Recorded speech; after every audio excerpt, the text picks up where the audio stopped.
Welcome back to the channel and welcome back to another edition of the Fan Show where we'll be talking about everything Tottenham Hotspur. It is the international break. There is always Spurs news, but thankfully it isn't a drama. It is all positive today. My name is Chris Cowling and tonight I'll be joined by Cy the Fox, of course, one of our channel regulars, our very own business and finance expert. We'll be discussing a number of things, particularly the news about the Lewis family injecting £100 million into Tottenham Hotspur Football Club. Now, we're live on YouTube, live on X and Facebook. Please get involved in the chat. And as always, you are very, very welcome to come on here and discuss everything Tottenham Hotspur. So do send me an email. It's tottenhamfanchris@gmail.com, and it'll be great to talk to you sometime in the future. And by the way, we have been nominated for 4 awards at the London Football Awards. The final is in Leeds. Wouldn't it be great to win again at Elland Road, as we did before the international break? The QR code is top left, so you can use that, or all of the details and the link are below. Now, on Thursday morning, Tottenham Hotspur Football Club released the following club statement. We are pleased to announce that our majority shareholder, the Lewis Family Trust, has, through ENIC Sports and Development Holdings Limited, ENIC, injected £100 million of new capital into the club. This equity injection will further strengthen the club's financial position and equip the club's leadership team with additional resources to continue the focus on driving long-term sporting success. This additional capital is part of the Lewis family's ongoing commitment to the club and its future. Now, Peter Charrington, the non-executive chairman of Tottenham Hotspur Football Club, come out and said, as I stated a few weeks ago, our focus is on stability and empowering the management team to deliver on the club's ambitions. I know the Lewis family are also ambitious for the future. Today's capital commitment reflects that ambition, and I would like to thank them for their ongoing support. We will continue to do everything we can to ensure that Vinay Venkatesham and his team are supported in the best way possible to take this club forward. Now, a source close to the Lewis family on the injection of £100 million into the club, they have come out and said this is initial additional funding. As the club's management decides what's needed to deliver success, more money will be available. The Lewis family is committed to backing the club to be successful. Football.London today have just stated the £100 million injection is the first chunk of funding from the Lewis family, with more money to be made available as Vinay Venkatesham, Johan Langer and Thomas Frank formalise what they need going forward at Tottenham. Football.London have also stated ENIC now own 87.62% of Tottenham after today's events. And finally, that I'm going to read out here, TalkSport's Ben Jacobs has stated ENIC's £100 million investment at Spurs. The money isn't solely a transfer kitty. The funds are with a view to creating financial strength and sustainability, and they are. It is a sign of Tottenham is not for sale. Some of the £100 million will go towards strengthening the squad, both now and for the future. The intention is to invest in the club through additional equity rather than adding to the debt. As a result, these funds further boost the Tottenham's balance sheet. Now, that was a mouthful, wasn't it? We've got Cy the Fox with us. Cy, good evening. How are you? I'm good, mate. Everything's good. Recuperation is going well in the sunshine. So I'm a happy fox at the moment. All is good in the world. And I'm fascinated by what's happened today in the world of Tottenham Hotspur. Really, really interesting. So, yep, there's more to it than meets the eye, as usual, with anything Spurs. And I think that the plot twists are more than Ricky Norwood had in EastEnders and everything else. So I think this is a positive soap opera, but there's stuff changing by the minute. So it's all good fun, mate, for me. So you're telling me there's going to be a couple of duff moments in this podcast then? Well, I would expect so, mate. Right. So before we break this all down and before we bring on our first guest, because we've got a lot to talk about, Thursday morning, this news came out. And I'll tell you what I'm going to say, first of all, and I've circled it here. Now, Peter Charrington, of course, he's been non-executive chairman, not very long at all. Every single time he puts out a statement, it is very short, it is very to the point, and I like this. And in this short statement today, ambitious, ambition, He used it 3 times. Keywords here also is commitment, support, club forward. What do you make of his statements, and what do you make of this news? If you can give me a short summary, what you made of the news when it came out on Thursday morning. Yeah, so let's start with Peter Charrington first. Look, he's a no-nonsense, chairman who is used to managing big organisations. So you're only going to get, matters to the point from him. The ambition side, I can see it, and it aligns with a lot of things. So I like. Again, for me, I like it being punchy. I like him saying what it is. And now we've got some of the devil in the detail behind it. It is very important for the club that the investments come in. And the thing that I focused on was this is not just a one-off investment. He's gone on record as saying it's part of an investment program. And I believe it will be an investment program. And also you can see how this investment program is going to roll out. Well, I can in numbers term. I try not to bore everyone with the numbers, but you can make sense of how this will all play out now. So for me, he's probably the chairman we always wanted. And for me, he's also got a, C-suite, chief suite below him that can deliver on the bigger plan.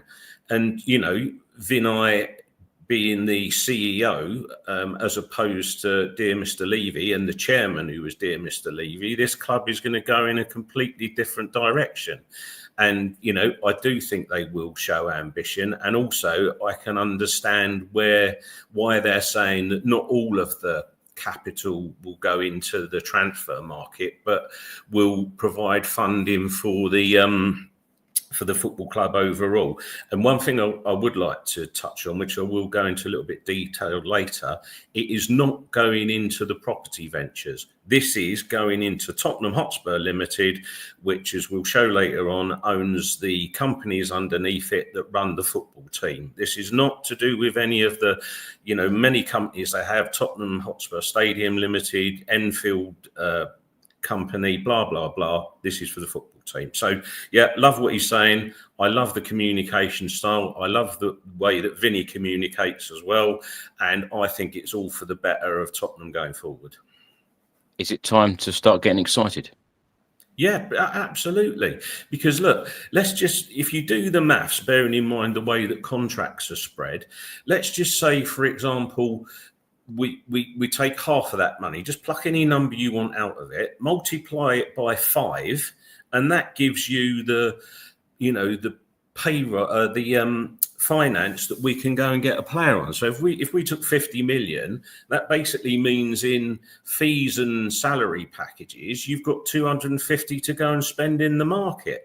And the other 50 that's left, if that's the capital that is left behind to pay off the yearly installments we have to make on other players, I get that, and I can see that rolling. But what you also have to remember, which I'll go into in a little bit more detail, is that Spurs' revenues are going to go up considerably, which means that the operating profits go up considerably, which means that the PSR and financial fair play headroom goes up considerably.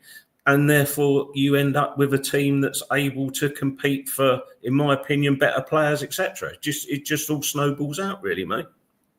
Most fans, though, Si, I think it's very fair to say, most fans don't really care about the financial side of football. All they care about is, are we going to be getting in top quality players? Because if you go online today, since this announcement, most people are saying, well, that's it, we'll just go and sign Antoine Semenyo from Bournemouth then. Mm-hmm. Yeah, but you need to understand that all of that is funded by income and PSR headroom. You cannot ignore this. And, some of the capital ventures that are going on at the club, although unpopular, will feed money into the football club ecosystem of finance. So you just can't ignore it, and it does matter. And if we do want the Semenyos or any other names du jour that go around, then you have to have the headroom and you have to have the income to go and buy them, don't you? It naturally follows. Si, why do you think that there is this dramatic change in attitude? And of course, you've mentioned the communication as well, which I absolutely love, by the way, because the way that the club have communicated since Daniel Levy's departure has been, second to none. We all love to hear from the football club, especially, positive news. But what major change do you think has actually happened there? Because some people would say, well, why? The Lewis family owned the club before, so why has there been this dramatic change since Daniel Levy has departed? Well, let's look at his removal. Can I just add one other point before I answer that? I've heard people say about the 100 million Macquarie loan is a payday loan. Absolute nonsense.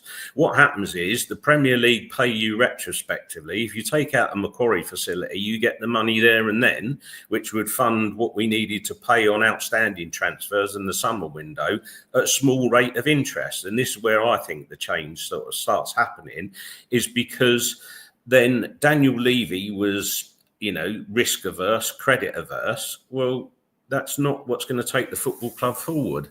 And then if you then go into, why was Daniel's removal now? Well, if you look at the employment maxim, when you employ someone, you need to like them, you need to trust them, and then you have to ask the question, can they do the job? Well, in my opinion, the trust had gone, because I don't think he was doing what the Lewis's asked of him. And can you do the job question? Well, if they're not doing what the Lewis's have asked them to do, then can you do the job? Well, maybe not. And I think, if you didn't do as asked, would your boss, if you employed and you continually didn't do what they asked, would you end up getting sacked? Well, I say you would. And then, you've got to look at other things that factor into this. Levy's drawn, circa 50, 60 million over the years. The Lewises have had nothing except for capital growth, no income from Spurs. And then, you've got to look at the opportunity cost. Winning brings more opportunities in finance, in attracting players, this, that, and the other, as the Europa League winners has shown. And also, Daniel Levy was the poster boy for PSR, wasn't he? And, he was standing up against the, let's call them financial manipulators. And the Lewises trusted him on that one day, the day would come when the financial manipulators faced the firing squad. But that's not going to happen, because the miscreants, by paying a fee, paying a sum that gets distributed to the other Premier League clubs, will get away with what they've done, albeit that it's probably robbed Spurs, Arsenal, whoever you want to name, of trophies over that period, because we followed the rules. And Daniel Levy wanted to die on that hill, and the Lewises might have trusted him and thought, yeah, well, okay, let's go with this and see where it ends up. Now we all know that that's not going to happen. They're just going to buy their way out of it. Then you've got the stadium naming rights and sponsorship. Well, did they, now are they look at it and going, well, hang on, he's faffed around with this for 5-6 years. Maybe they're looking at the shirt sponsorship deal in the light of what Chelsea have just got, and look at our one with Nike and think, bloody hell, we've missed out there. And then, maybe he was taking too long to make decisions. We don't know that. And then the final point for me, I don't think the Lewises or many other people outside of the Spurs fans knew how big Spurs is. And when we won that trophy and there was the parade on the high street, you can just see how big this behemoth could be. And I think when you factor those all together, that's why the Lewises have got more involved now, and they have a different vision for the future, because the Europa League win and the success there is the springboard to so many things in terms of players and finances, etc., etc. And I'm not one of these people who can divorce the finance from the success, because you have to have the funds to be able to buy the better players, etc., etc.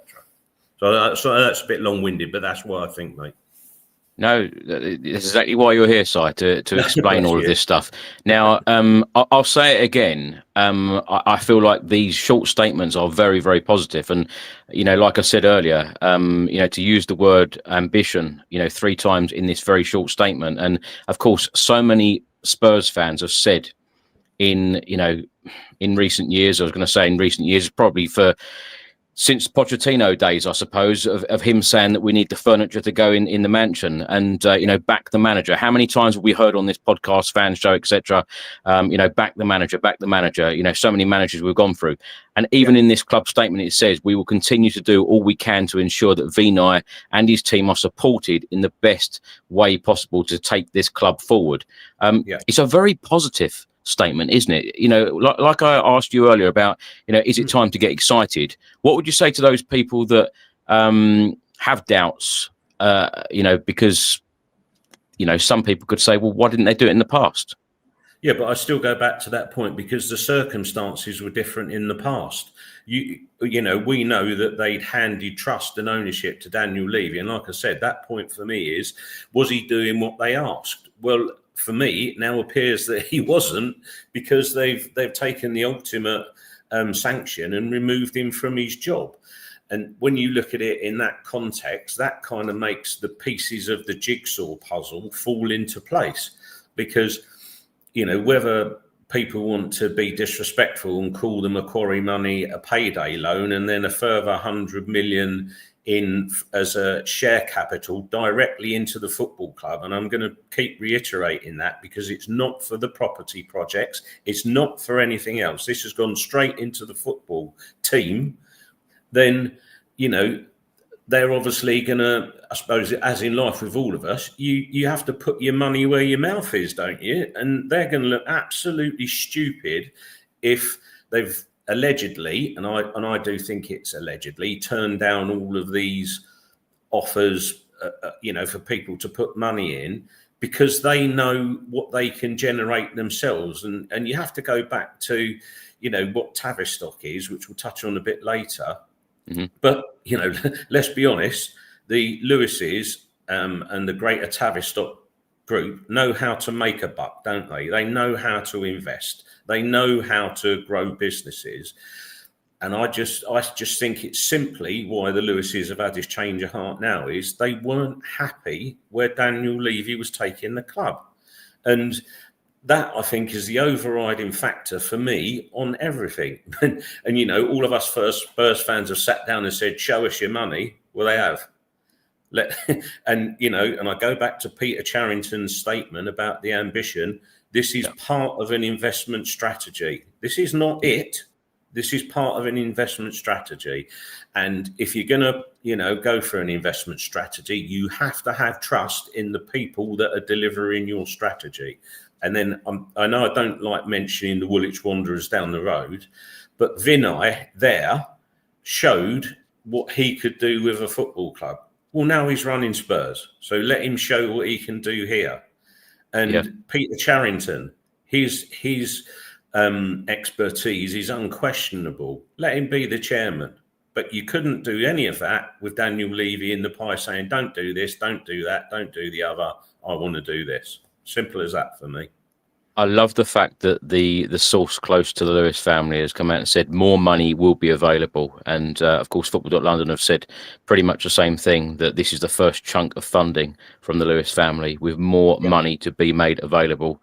As Vinay Venkatesham, Johan Langer and Thomas Frank formalise what they need going forward. It does feel very exciting. And I know exactly what you're saying, Si, about the transfer windows. And I think that the January one, and this isn't defending what's going to happen in the January transfer window. January is very different to a summer window. It's very difficult to get business done. That's not just Tottenham, that's everyone. So I feel like the real test, if you want to call it that, is going to be the summer transfer 2026. And hopefully, that next season we can be fighting on all fronts and feel very excited about, challenging for top prizes.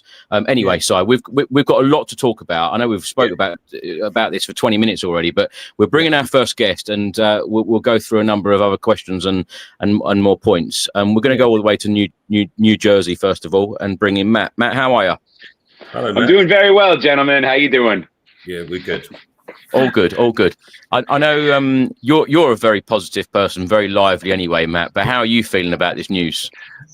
Hey, listen, anytime anybody wants to open up the checkbook, I mean, that's a good thing. I think you both touched on these quick statements, which is just showing a level of trust and clarity, something that we didn't have before. And that kind of just allows us to kind of calm down and say, okay, well, let's give a little bit of trust into these guys. They invested some money over the summer.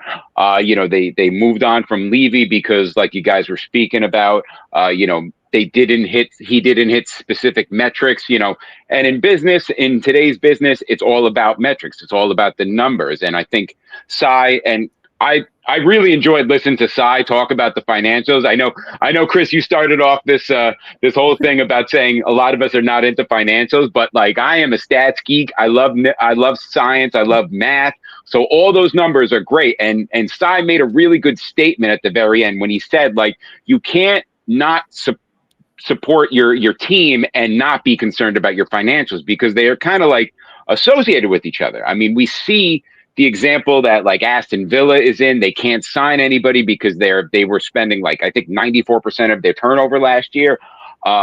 Newcastle had to wait to sell Isaac before they can make a big splash. We don't want to be in situations like that. But I really did enjoy hearing Cy talk about how in the past, while it might have been we were waiting for the authorities to kind of like really slap down on these other teams and say, okay, now you're going to be kicked out of the league. And the teams that have done it by the right rules, they'll get a chance to survive and everything like that and really thrive. But it never came to that. So it's nice that we have this statement, and you pointed out a few things. They'll provide more based on how it does, what we need. Because in today's football world, it's an arms race. It is an absolute arms race. You would think Liverpool would have been happy with Hugo Ekitike, right?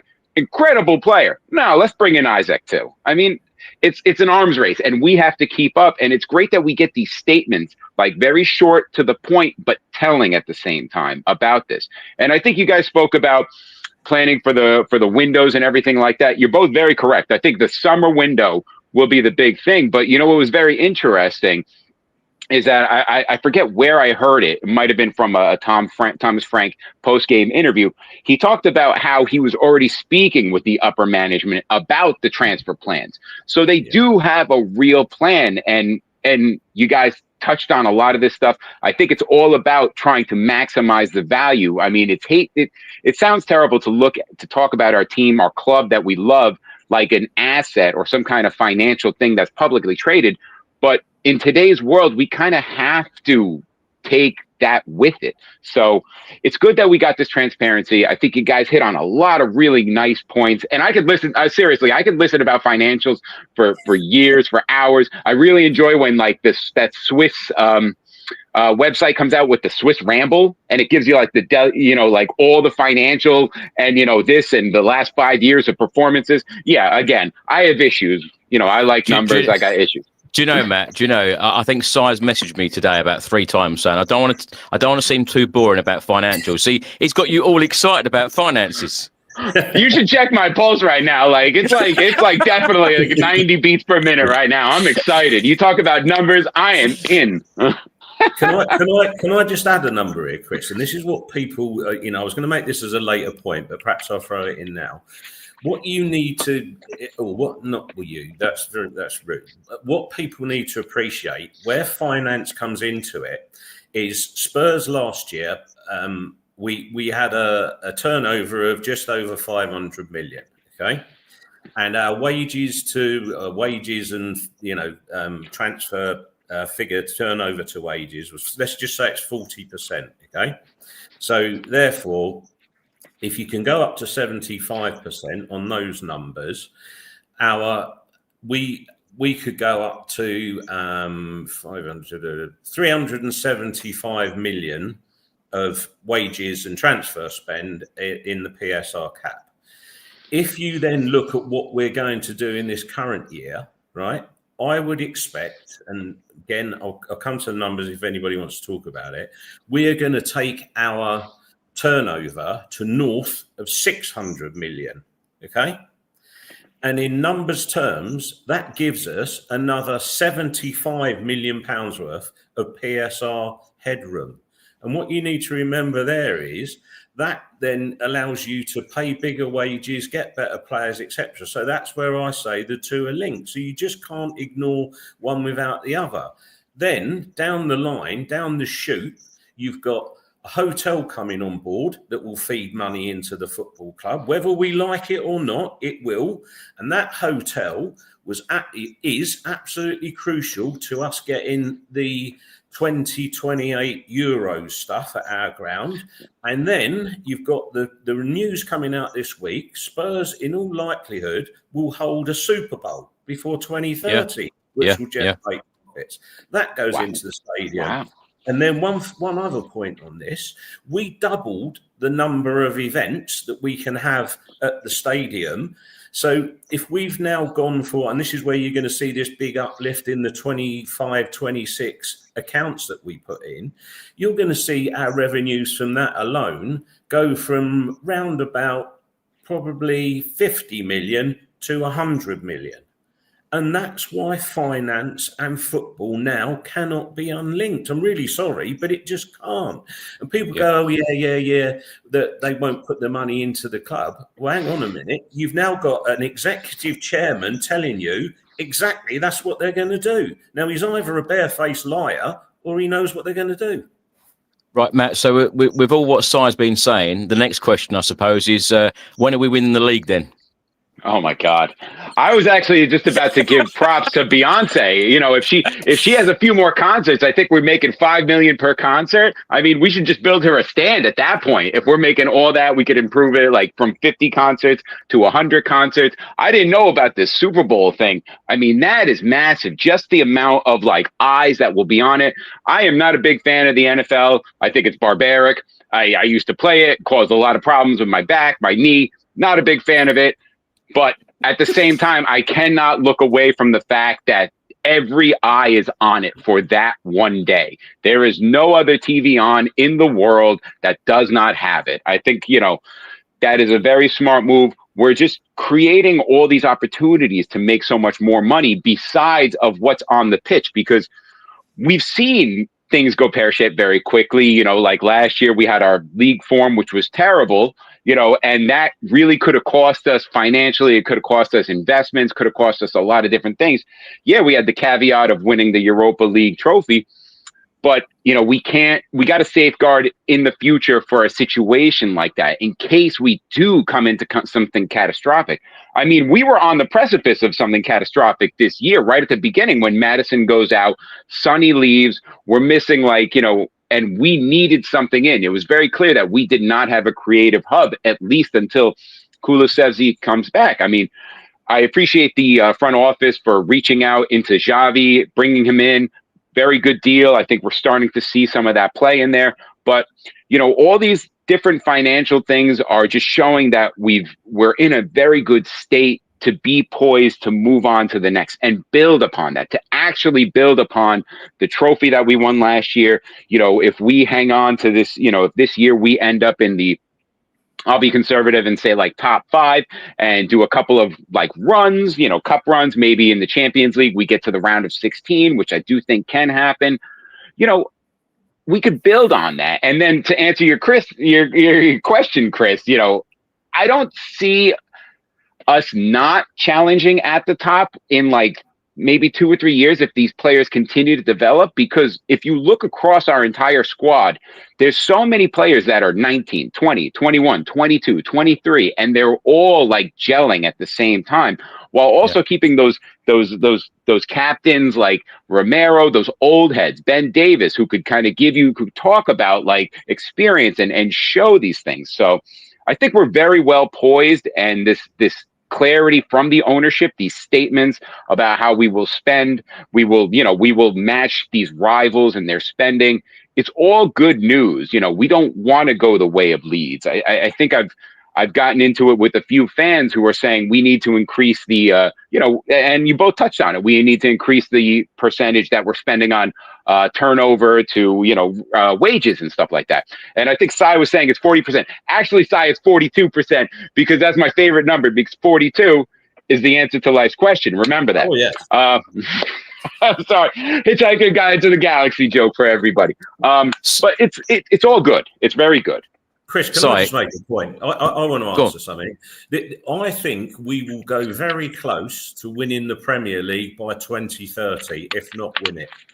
If, and this is an if, that the club do the right things as we go along there now. I'm very optimistic about that. If you've got the right team in place and we invest as we should. And I want to make one other point, is that Daniel Levy, he has been nothing but a success as a businessman, right? And he has laid a platform for Tottenham. And I'm not going to have. I was going to say that. For that.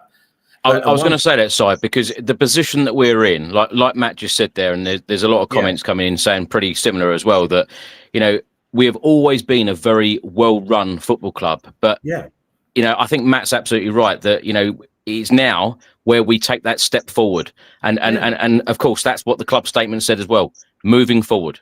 Yeah. And, you know, the other point to that as well is Daniel Levy has been brilliant in laying the platform with the stadium and everything else. Do not knock him for that, because it will be, and I think he said in his, you know, in his one of his interviews that, you know, people won't appreciate him properly till he's gone. And about the stadium and the business, I make him right. Where he's been terrible, and he does carry the can for me, other people will tell you otherwise, is that as CEO, you carry the responsibility for the football side. So the terrible purchases we've made, and there's been number, are down to the appointments that you made in that area of the board, or the, you know, the management team, whatever you want to call it. So absolutely, businessman success. Footballing could have done a lot better, in my opinion. Matt, I've got to ask you this last question, because honestly, someone like you, I could talk to you all night, but we do have a room full of waiting guests. They're rabid. The fans are rabid, Chris. We got stuff to talk about. Well, exactly. Everyone's got a smile on their face. It's great. We've only lost one Premier League game all season as well, so it's good at the minute. We're smiling. We're happy, and things are calm. Which you know, stability. You know, Peter Charrington uses that. Never happens at Spurs. Peter Charrington loves that word stability, and I love that as well. And the way that everything is so calm at the moment, I love that too. But Matt, let me ask you: future transfer windows. January, I know, is a difficult window, but if we can get 1 or 2 deals done, great. In the summer, you know, what do Spurs need to do? And you know, are you feeling excited about the future? Okay.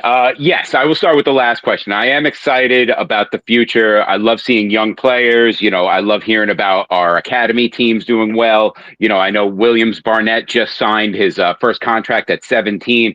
We also have so many young players like Tyrese Hall, who are coming through the system. I think he was a little stunted the last year, but we have all these great players coming through, and it's nice to see that. We've seen it before with Thomas Frank. He nurtures this youth talent. We have Archie Gray, Bergveld, Sarr, Odebear, Tell. We have all these players who are there who could build onto it. So I am extremely thrilled about the future. Going back now, talking about the investment that we need, we still have a lot of glaring weaknesses. You know, that left back or right back area. I know Jed has done very great things on the left side as a defensive shutdown fullback, and he has completely owned that side defensively. I think there are some concerns when he gets forward from that left side, because of course he's always have to bring it back onto his right foot, so it's very predictable. Porro, defensively, I feel like he has become more of a liability this year. Maybe that's due to the system, and he's more of a creative attacking hub. But I think we do need to upgrade on that. Decisions will be made about the center back positions, because Vuskovic is doing wonderful things at Hamburg. I believe I read some ridiculous stat. He's winning like 71% of his aerial duels. The other day, I think he set the record in the Bundesliga for headed clearances in a game. I think it was something absurd, like 18. I mean, we got to do something to nurture these talents. We also have Dorrington, Takai, we have Dragusin. We have a lot of these players who are coming through. So it's very bright, but decisions have to be made. Tough, ruthless decisions have to be made. And if we're able to bring in Madison, I don't think Madison will be here for much longer, to be perfectly honest. I don't think we could deal with his inability to stay healthy, or just the fact that that same continued issue shows up where it's 1/3 of the season he's amazing, 1/3 of the season he's crocked, 1/3 of the season he's terrible. So it's like we can't have a luxury player like that. I think Kulusevski is going to take some time to come back into it and get back to his full flight mode. But I mean, if we were able to bring in some kind of, and I always go back to this, I think I've spoken to you about this a few times, Chris, that deep line playmaker. I love a guy from deep who could take it off the center backs, make one or two quick passes, and then launch a huge like defense line splitting pass right up the way. There's nobody in our squad profile who has that ability. I mean, Xavi does come backwards to link up play at times. You know, it's just starting to see some of the play. But if we have somebody who's more comfortable, I'm not saying Adam Morton, because to pry him out of Crystal Palace, I really honestly think that is like 120 million pound player without a doubt. And I think he would be well worth every dollar spent, every pound spent. But that is not how we're going to do this. That's not what this investment is for. But I think if we get that defensive line playmaker, and then finally we have one of our many wing players on that left side really take control of that position, whether it be Odebear, whether it be Tell, whether it be, you know, it doesn't even matter at this point, whether Mikey Moore has to come back, because Mikey Moore needs to come back from Rangers, because that's an unmitigated disaster what's going up there. But if he comes back, we got to have some kind of real undisputed player on that left wing side. And if we do that, I think we could really take further steps and progress. Like you guys have been talking about, we need to progress and build on this platform. Every chance, every transfer window is an opportunity.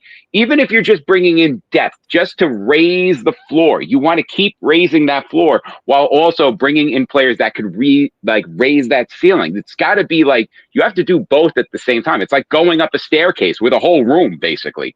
You got to bring the whole thing up. And if we do that, I think based on these statements from the leadership, Peter Carrington, you know, we've seen the Lewis, Vivian Lewis, I believe her name is, and her husband. They've talked about this. They've shown an intent in this. I think it's good, but we have to be decisive, and we can't just sit on our laurels. Even if we're in first place by like 10 points, I don't care. We need to keep building, because it is an arms race. Chelsea will go out, spend stupid money. Liverpool will go out and spend stupid money. Manchester United will go out and spend money. Of course, it's always going to be in the wrong way with United, but they will always spend money. So we have to keep doing that and not become complacent. I think if we do that, we'll move on and we'll progress forward. Like Sai said, I do think we could challenge towards 29, 30, and that would be wonderful. That would absolutely be wonderful, because, you know, I've never seen us come close. Like, well, we've seen us come close under the Pochettino era,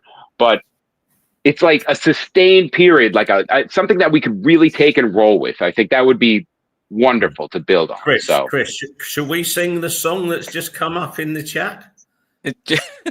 I'm not laughing about it. Sing it. No. Ready? Oh, you know what in disguise. Oh, you know what in disguise. Well, I realised what a very silly question it was. It's saying, are you feeling positive at the moment? What a very silly question it was, Matt. I could literally talk to you all day and night about Tottenham. Thank you so much for coming on, and thank you so much for your input recently on the channel. I know you're going to be more of a regular on here, which is great news for us. And you know, we always enjoy talking to you. So we'll talk to you very soon. Thank you very much, guys. Listen, have a great day. I really enjoy the show. Keep up the great work, guys. Cheers, Matt. Speak to you soon. Right. I'll tell you what. Can I just add a little something? Go on. And just one little thing for me. What we need in our squad more than anything else is left-footed players that play on the left side of the pitch. If you look at our team, really, we've only got Davis, Van der Ven, and Udogie, who are naturally left-footed. We need to balance the team. You can't just have a team of right-footed players, because it narrows the pitch all the time. That's just a little. And in fairness, Sire, I think that Thomas Frank has alluded to that as well, in terms of when Destiny Udogie has been in the team. I actually think we lost Si for a minute. Anyway, we're going to go to Charlie. Charlie, how are you? Hi, Chris. I'm good, thanks. Unlike Matt, I'm not as much into the finances. I just hear £100 million cash injection. Let's get Semenyo. That's all I see. But no, yeah, it's it's a really, really positive day for the club, and very, very exciting times. £100 million is, it isn't going to be spent on this stadium stuff. It's going to be spent on the team. And that's what excites me most and makes me really, really excited for what the future holds at Tottenham. So I don't know whether you heard that. Charlie said he's not really interested in the finances. He just wants to see Semenyo come in. Oh, he's not back yet. I don't think he heard it. So are you back with us? No, he's not. Right. Charlie, what have you made of the season so far? Because I know we're talking about money for the majority of this programme on here, about, injections coming to the football club, which is great to hear. And, I'm partly with you. I just want to see great players come in. I want to see the manager backed. And, of course, we want to see our club winning trophy after trophy after trophy. But what have you made of the season, Thomas Frank, so far? I'm going to make the video for you tonight, Chris, on what I think about Thomas Frank. But I think he's had an absolutely amazing start to his time at Tottenham. I think he's a top coach. And, some of my friends, they keep asking me, do you prefer Ange Thomas Frank still? Because I was very much against Thomas Frank when he came in. I was on Team Ange. And, as a coach, Thomas Frank is so much better than Postecoglou. It's his 52nd birthday today, and I can hold my hands up and say that Frank's better. But I want to see Frank win a trophy, and for me, that's what matters most. Pochettino, amazing coach. When we look at his time at Tottenham, what are we thinking? We're thinking second in the Premier League, runner-up in the Champions League. But we're never thinking of that cup. And I don't want it to be the same with Thomas Frank. Thinking, what a journey this was, I want to see Frank not just do what Ange did and win the Europa League. I want to see Frank go on and win an FA Cup, a Premier League, a Champions League. I want him to win the lot. I really think he's a top coach, and I'm really, really impressed with him. And now that we've had this 100 million injection, I might not like finances, but I know how much money 100 million pounds is. That's a hell of a lot of money. That could do so much. I see it as Semenyo and João Palhinha. There we go. And another player I want to see, Hodge. Is it Hodge from Bodø/Glimt? He tore us apart in that game, and he played a big role in Frankfurt winning the Europa League when they won it against Rangers in the final. He played a big part in that competition for them. Now he's back at Bodo. I think that might be a decent investment from the club. He wouldn't cost us that much, At the end of the day, we're Tottenham Hotspur. We can buy a lot of players. I know everyone was rejecting us in the previous January transfer window, but there's still a massive load of players that if Tottenham come, you go. That's like what Kevin Danso said when he signed. Kevin Danso said when Tottenham come, not many players say no, which is a very true statement. Charlie, can I ask you a question? In terms of signing players, how important do you think the Europa League was in what you say, getting players to want to come to Tottenham Hotspur? I wanted to say that. I heard you say that earlier, that the Europa League has made the Lewis family want to go there to put all this money in because they've reaped the rewards of having a parade, and they want to have that again, and I want to have that again. We all want to have that again. I hope the Lewis family get billions from supporters from trophy parades. I hope they get as much money as they possibly can from these parades, because and they've seen it happen, and we need it to happen again. The Europa League, it's behind me, it's round my neck. It was such a big win for the club. I think there was their statement about Levy going. No, not Levy going. It was about our reports, and they said in order to buy, we have to sell. And yes, I was at the time thinking, no, I don't want us to sell to buy. I want us to keep our good players and bring in better players as well. The Europa League, it was like, right, got more money now.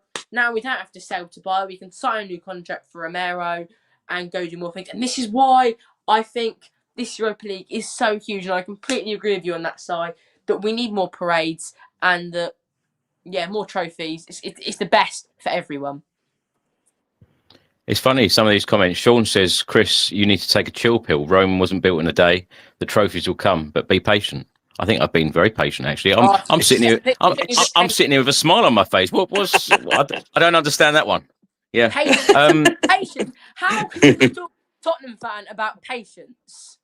I just want to be successful. I want my club to be, the most successful it can be, and most importantly, I want what everyone else wants. I want to see my club be, fighting on all fronts and have a superb squad. When you have a ground like we do, and we have a training facilities like we do, everyone says it. Everyone says exactly the same thing. By the way, you want the very best at your football club.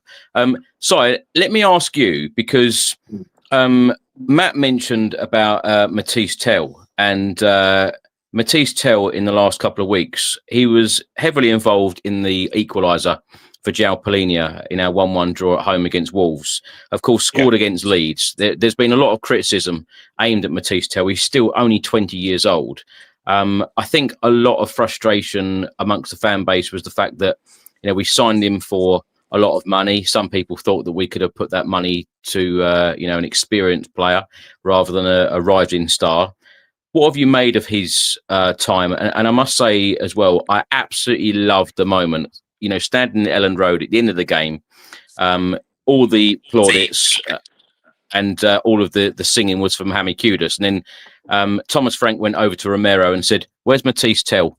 And then he went and looked for him, and he literally pushed him in front of all of the away fans to make sure that he got the plaudits and the clapping and the singing for Matisse Tell, which I thought was a really, really wonderful moment. It shows the great management of Thomas Frank. But what have you made of the last few weeks of Matisse Tell? Because I don't think that some people, particularly him, gets the credit deserved when it should be. So, look, for me, Matisse Tell needs all of the credit and kudos that the lad gets. And I hear this thing about saying, he gets lots of criticism. My question is, from whom? What, a load of people on Twitter or a load of people on social media? Really? Is that the marker of where we really are with it? Because I don't think it is.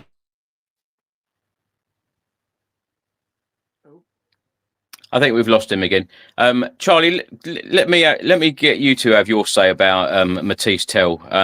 Are you excited about his future? Because we've seen many times that Thomas Frank gets the best out of players. Is he going to do the same here? Tell's a very, very young player, I'm not the biggest fan of Tell. I never have been. I was never confident on the signing. I sort of saw him as a backup for Colin Wani in January. But, he's I think he had a difficult start. Thomas Frank missed the penalty in the Super Cup.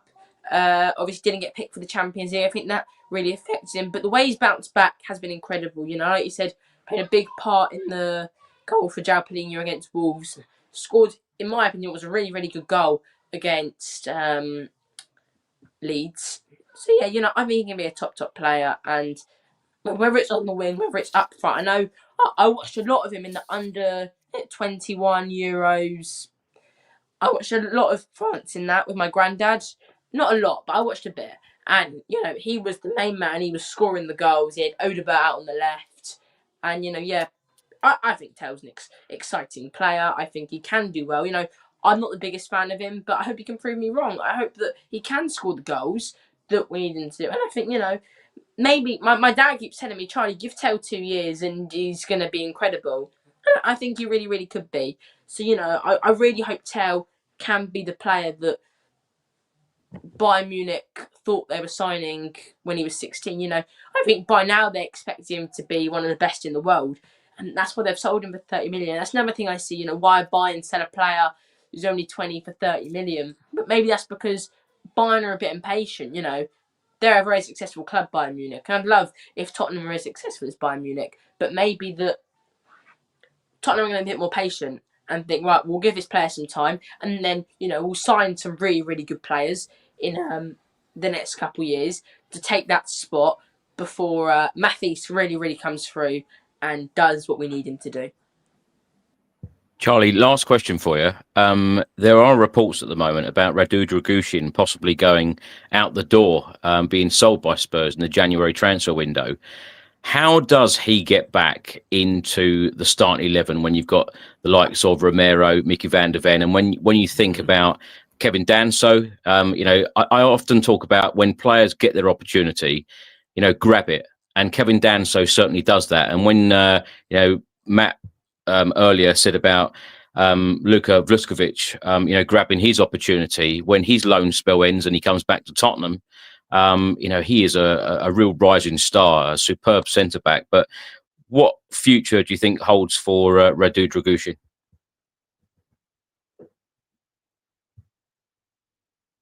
I think we've lost Charlie as well. Okay. Right. Let's go to Steve in Czech Republic. Steve, how are you? Caught me by surprise there. Just straightened my hair out. Yeah, it's very hard to match all these enthusiastic young people who've come on your show before me. Well, you know what I mean? It's very positive. Great. Steve, start. if you want to come on here and be grumpy, that's up to you. No, You're very Steve's welcome to never come on here with a grumpy, smile mate. on your face or grumpy. It's up to you. Smile on my face. After the second bottle of red wine, I should be all right. No, go on then, fire away, or what shall I say? I don't know. You got any questions for me, or shall I suggest something? Whatever you wish. How are you feeling about the announcement? Oh, brilliant! Yeah, obviously the same as Sai's been saying. And I understand that, especially the younger fans, they're not interested in the finances. They can't even be bothered to sit and listen to it. It's a bit like politics for most people, but it goes hand in hand with generating money for the club, getting better players, being able to offer the top players top salaries, which we've not been able to do in the past. And that linked together with the success in the Europa League will put us in a much stronger position to get players that in the past we sort of knew we needed, we wanted, but we weren't getting them over the line for two main reasons, which I've just adhered to, which is their salaries if they come and the chance of actually winning anything. Apart from that spell with Pochettino in the Champions League, we really haven't come very close. And obviously the league titles with him, the same era really. Very, very pleased to hear that. And it looks like it's a massive step in the right direction. Yeah. Steve, have you been surprised by Tottenham's form in terms of that we've only lost one game in the Premier League so far this season? Yeah, I have been pleasantly surprised because it's such a different form of play or tactical play than we had under Ange. And we've got new players in as well. 3 or 4 of them actually start most of the time. And he's got them to gel. I think the main, as most of us know, follow us, he's managed to tighten up the defence. Mm-hmm. So that was his priority. As I say, we know he's done that. It was a very unlucky goal against Bournemouth, although they were all over us. They could have had 4 or 5, I know. But, that happens in games. But at least, the thing I liked about Frank, he held his hands up and said, yeah, I got it tactically wrong. That's what I like about someone in charge of anything. And it doesn't work out. They hold their hands up and don't throw people under the bus. They themselves hold their hands up and say, yeah, I got it wrong. And that's great to see. So, yeah.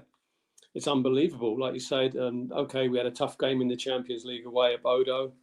I'm interested to see how the other teams do there. I think Juventus have got to go there. I forget who the other one is. Like a top European side have got to go there. I think it's actually not top, but Manchester City, I think they've got to go there as well. Let's see how they do. That's the sort of the yardstick. Everyone's been talking about, and I agree with the left-hand side of the team. My worry is what happens if Paulina gets injured or gets suspended. Who have we got to cover for the 6 or in the 6? What would you think? I've got my idea, which we've mentioned before, but Archie Gray. No. I don't think he's ready. Mate. No, he's been brilliant, or he was brilliant under Well, you said you didn't want to see Basuma last time you were on the show, Steve. You said you didn't want to see Basuma No, I didn't. in a Spurs shirt again. No, I'll tell you my idea. It's not only my idea. A few people alluded to it, and yourselves when you had a program. But I wasn't in the country. I wasn't online when you did it. Apparently, months and months ago. Romero, because I'll tell you for why. Because as someone was just saying just now, what we need is a kind of proactive 6 in front of the back 4. He reads the game better than anyone. I know we're very happy with Paulino, but his timing. He's a top world-class defender, Romero. But he's not as good in the air, for example, as Vuskovic. I know Vuskovic is very young. I think Romero's side of his game, which is the sort of the worst side of his game, or the least good side of his game, is defending with his head. He's great coming forward. So if you could, if the situation arose, because we're not going to get a replacement during the January window. So between now and next summer, obviously something I don't want it to happen, but we're going to need someone to cover for Paulino, just with the number of fixtures, depending on how we go in different competitions. So I'd be really inclined to push Romero up into that position, because he wants to get forward all the time. Like someone was saying in the previous podcast, he just sort of goes missing. He just goes on a run, doesn't he? He just goes on a run up, which is great to see. But also he can play those balls into the channel. Look at the passes he's done in the past. That goal he put on Bergval's head against West Ham. What a ball! He's a lot calm. He's a lot calmer now, though, Steve, isn't he? It's funny because Leeds away. I think it's the 3rd time this season I've noticed him say to a teammate, "Calm down," and I still find it weird and funny at the same time that João Palhinha, he was telling him to calm down and not argue with the referee. Yeah, that's right. He pulled him away, didn't he? Put his arms around him and pulled him away. That's good to see. That was the thing I always thought. I mean, I wasn't a big fan of Sonny being captain, but it was just my opinion. And I always thought Romero, especially if you want to keep him, give him some responsibility, which would also calm him down. And obviously, that's worked wonders. Now, I'd like to see him in that role. I'd like to see him play a few games in that role, because I think he'd be brilliant.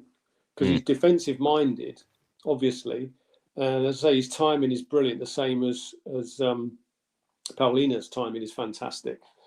He obviously gets stuck in, but he can actually deliver the passes himself. He hasn't got to look for the 10 all the time. But at the moment, we keep having to look for the 10 to spray the ball around or to those passes. Anyway, that's just my 2 penneth worth. Steve, let's talk about Richarlison, because a report from ESPN Brazil yesterday stated that Orlando City wanted to bring Richarlison to the MLS in the summer. The move actually fouled over a potential €40 million transfer fee. And Fabrizio Romano has stated in the last 24 hours that Orlando could come back for him in the summer of 2026.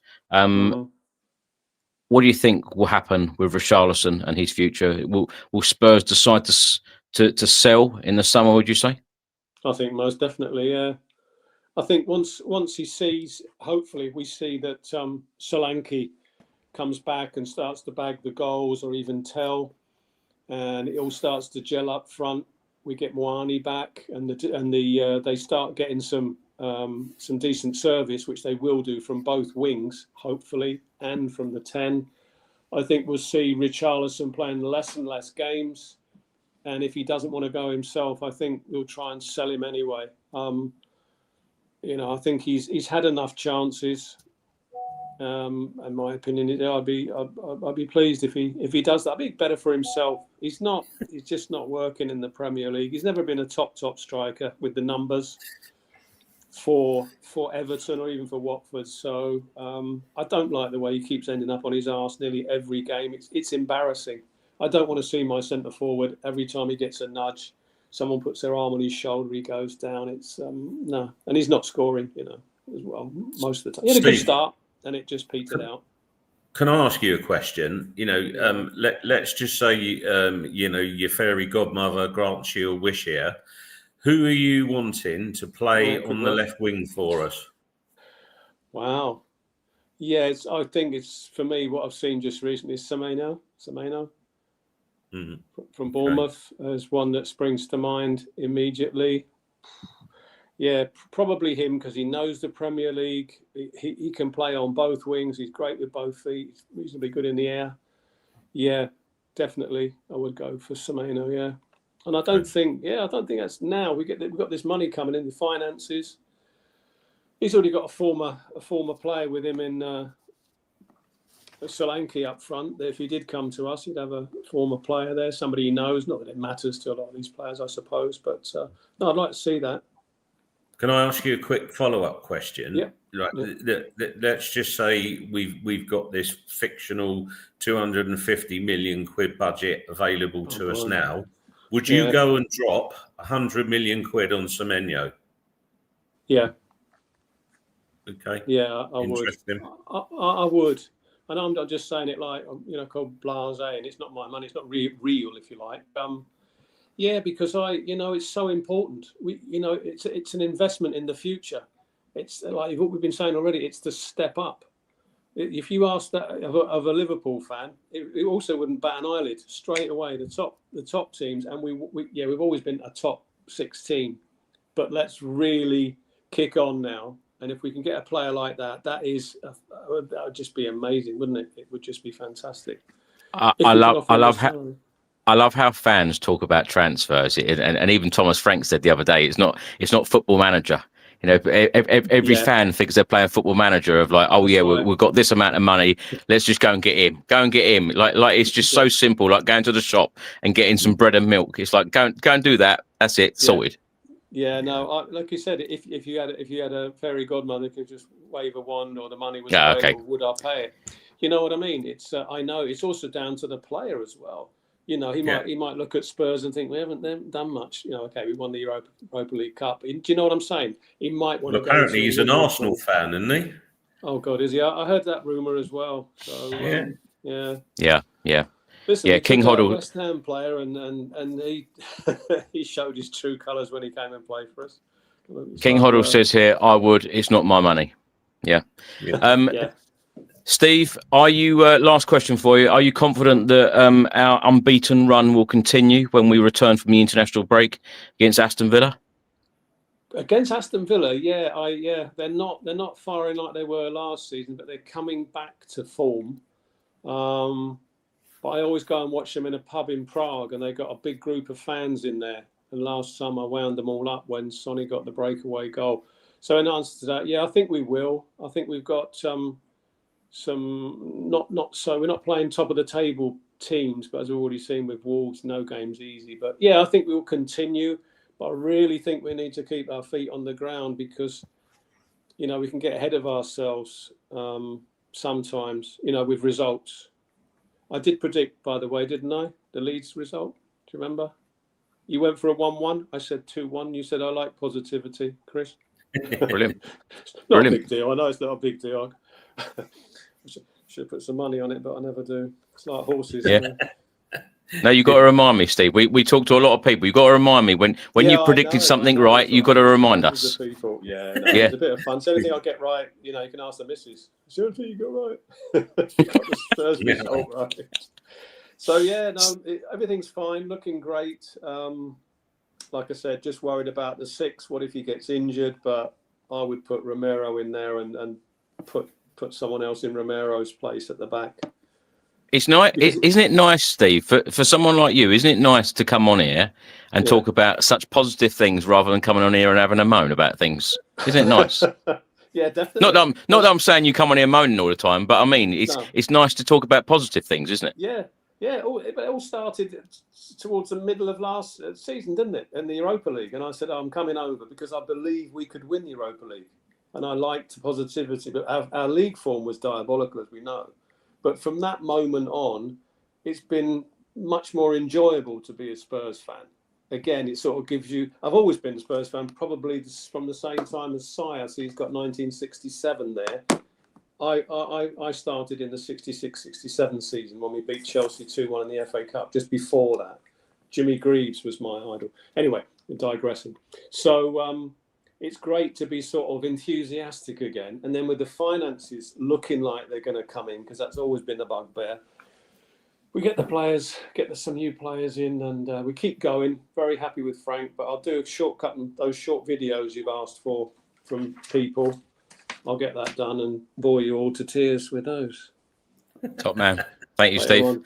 Great show, Cheers, guys. Steve. Fantastic. Keep it up. Nice to see you, Si. And you, mate. Always a pleasure. Yeah. Well, he's only been here half of it. Cheers, Steve. For a laugh. Bless you. I've cut him off. Sorry, Steve. Sorry. Right, Si. You're back with us. So Yes, let's get back to talking about the financials. For those fans that don't know a lot about the Lewis family, tell us all about the Lewis family and the Tavistock Group. Yeah, so the Tavistock Group, well, they are an investment company. They're like a private equity company. So they invest in a lot of properties, restaurants, sporting stuff, etc. And they got various companies under that take various areas of the business that they do. So ENIC is just one of a number of companies that sits within the Tavistock Group. And what's really interesting for me there is that, ENIC hold 86.91% of Tottenham before today's share allotment. So we know that the shares have now been posted at Companies House. And although people are saying it takes them up to that's the actual document that shows that it came in late tonight. So lots of people have said that they now own 87.6%. That's not right now, because the money's gone direct into Tottenham Hotspur Limited. Their actual shareholding is between 92 and 94%. So they actually now own more. What comes off the back of this is also, if you can't actually look at the share capital of a company in the Bahamas, because that's all shielded for whatever reasons you want to say it's shielded.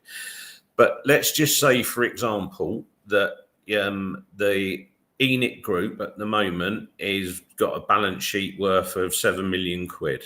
Okay. In the Bahamas, if they put in 100 million quid, what they are actually doing is diluting Daniel Levy's share of ENIC. Now, and if you go back to the reasons why I think Levy went as well, is he might be very capital rich, i.e. his shares are worth a lot of money, but he hasn't got the cash to put into the business. So if ENIC introduce £100 million and therefore issue shares in the Bahamian company behind that, they are diluting Daniel Levy down with every pound they put into Tottenham Hotspur Limited. And I think lots of people have gone on to say, yeah, but they're going to sell Levy's share and they're going to do this. They don't have to. All they need to do is pump more shares from ENIC into Tottenham Hotspur Limited, and they're diluting down his share of the ownership in the Bahamian company. So they get more and more and more control. And I think that was another reason why they kind of brutally removed Daniel Levy, because they wanted to reduce his shareholding, his power, his authority in the club, and for the, like I said, for the lack of direction, the way that they want to see it go. So this is quite big for me. This is really big. Do you think at some point in the very near future, then, Si, that Daniel Levy may want to sell his stake? If he can. Now, the other thing about companies and shareholder agreements is that you might only be able to sell your shares at a trigger point. Now, we don't know nobody will ever know, because it's Bahamas, what the shareholders agreement says. So, in a lot of the businesses that I've been involved with, you can only sell the shares if a majority of the shareholders agree to sell the shares. Now, And if you understand what happens, the Levy shares are held in a trust, and that's on the Tottenham Hotspur website for his family. So Whether they agree to buy his shares from him or a deal when he leaves, we will never know until something goes on and says that the Levy Trust doesn't own any shares in the business that's in the Bahamas. But if the shareholders' agreement says that they can only realise their funds when the actual club is sold or the business is sold, then he can't do anything to release cash against those shares that he owns. He just can't do it if a shareholders agreement says otherwise. I know that's a bit technical, but that is the nuts and bolts of it. And that's why, again, I go back to this point. That's why I think the Tavistock Group will have somehow raised money to put into the ENIC in the Bahamas, and therefore they dilute Levy's shareholding. So, and also it does kind of get behind the point that if they did sell the club now or sold an interest, then that would release capital to Levy or into his family's trust possession. And maybe they don't want to do that. You know, it's totally at the discretion of the shareholders and the shareholders' agreement. So before we go to our next guest, let me finally ask you, this £100 million. Now, as I mentioned earlier, TalkSport's Ben Jacobs said that this money isn't solely a transfer kitty. If you had to guess, where's this £100 million going to be spent? If you could break it down, perhaps. Yeah. So for me, if you look at certain things they need to do, I think a significant amount of it will go into meeting the financial obligations they have on the players for the, if you like, the instalment payments that we've got to make on players that have been signed previously. But I do think a significant chunk of it will go to player acquisition. And if you look at the operating of the club, there is still funds needed on a day-to-day, month-to-month basis, because you effectively don't get the Champions League money until you've gone through past each game. You don't kind of get it in a lump.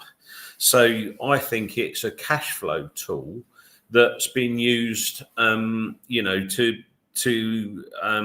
keep the balances high so that they can do stuff. And also, you've got to remember that we kind of ignore what happens with the more junior teams and the ladies teams with acquisitions. So some of it will go to that. And if you look at, we've got the lad Boast from Leeds, we've got Mason Melia coming in January.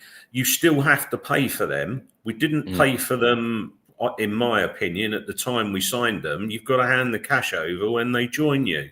It was the same with Vuskovic. So I think it is just, a finance facility that's used for general operations and a significant amount of transfer funds. And I just want to make one other point on finances, Chris, briefly, is that if you think Daniel Levy had £3 million a year salary coming in, okay, so we've now not got that. And there's two things that will happen from that. For him to be removed from the club, there would have had to have been a financial settlement for him. And that would have either been agreed in writing or it would have been negotiated when he went. But there will be funds needed to pay Daniel Levy off from ending his employment, as anybody gets when an employment ends. So it's a multitude of factors like that go into it. And like I said, with the £3 million salary that Daniel Levy got, well, now you can spread that money, maybe, because none of us will ever know the figures. Maybe Vinay only costs you only £1 million a year. The new marketing director, a chief marketing guy that's coming from them who shan't be named, and then you've got a new chief of football coming in, allegedly.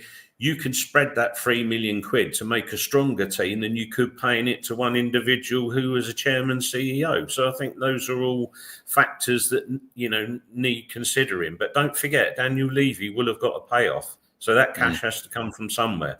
And if they're back in the team, like they say they are, then you have to put the cash in because you don't want to diminish the ongoing finances of the football club. That's just my take on it. So out of that 100 million then, Si, just give me a figure. What do you think is going to be spent on the pitch?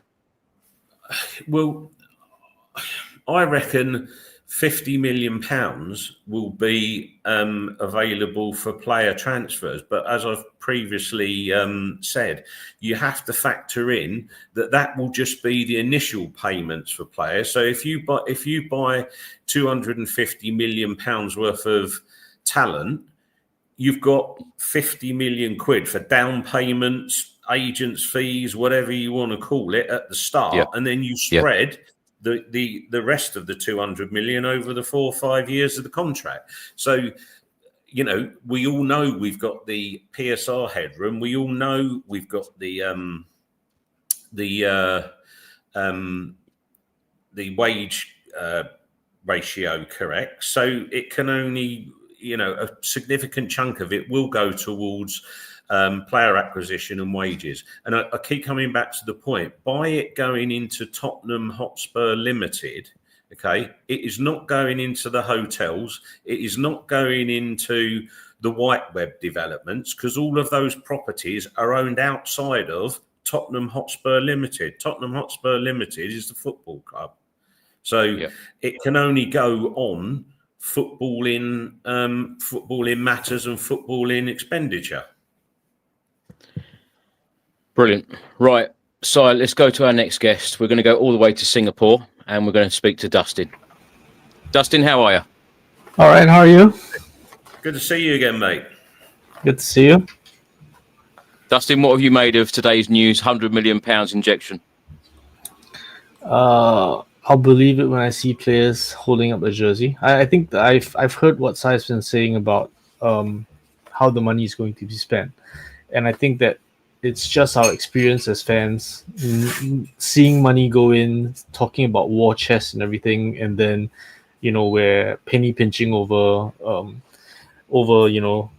release clauses, bonus payouts, and everything. So I think that now that Levy is gone, he's been around for so long that we have conditioned ourselves to never believe that money is going to be spent. Even when money is spent, it hasn't been spent well. But I think that, I'm trying to look at this with as much fresh eyes as possible, just because, when someone goes out the door, you want to give the new team a chance to disappoint you anew rather than blaming them for the previous management's decisions. So I think what I'll do is see what they do in the transfer window. Maybe not in December, because we all just know that that's not a great transfer window. So we'll just see what they do in the summer transfer window. And I think the most important part about this is that we should be signing with the director of football in charge rather than the chairman, because our key problem every time was that it was chairman signings, club signings, and that was around the basis of what's their resale value instead of what does the squad need. So I think the most important part that we can do with this money is not just to spend it, and not even the specific players we spend it on, but it's spending with a plan and spending with a director of football that isolates what are the profiles the team needs.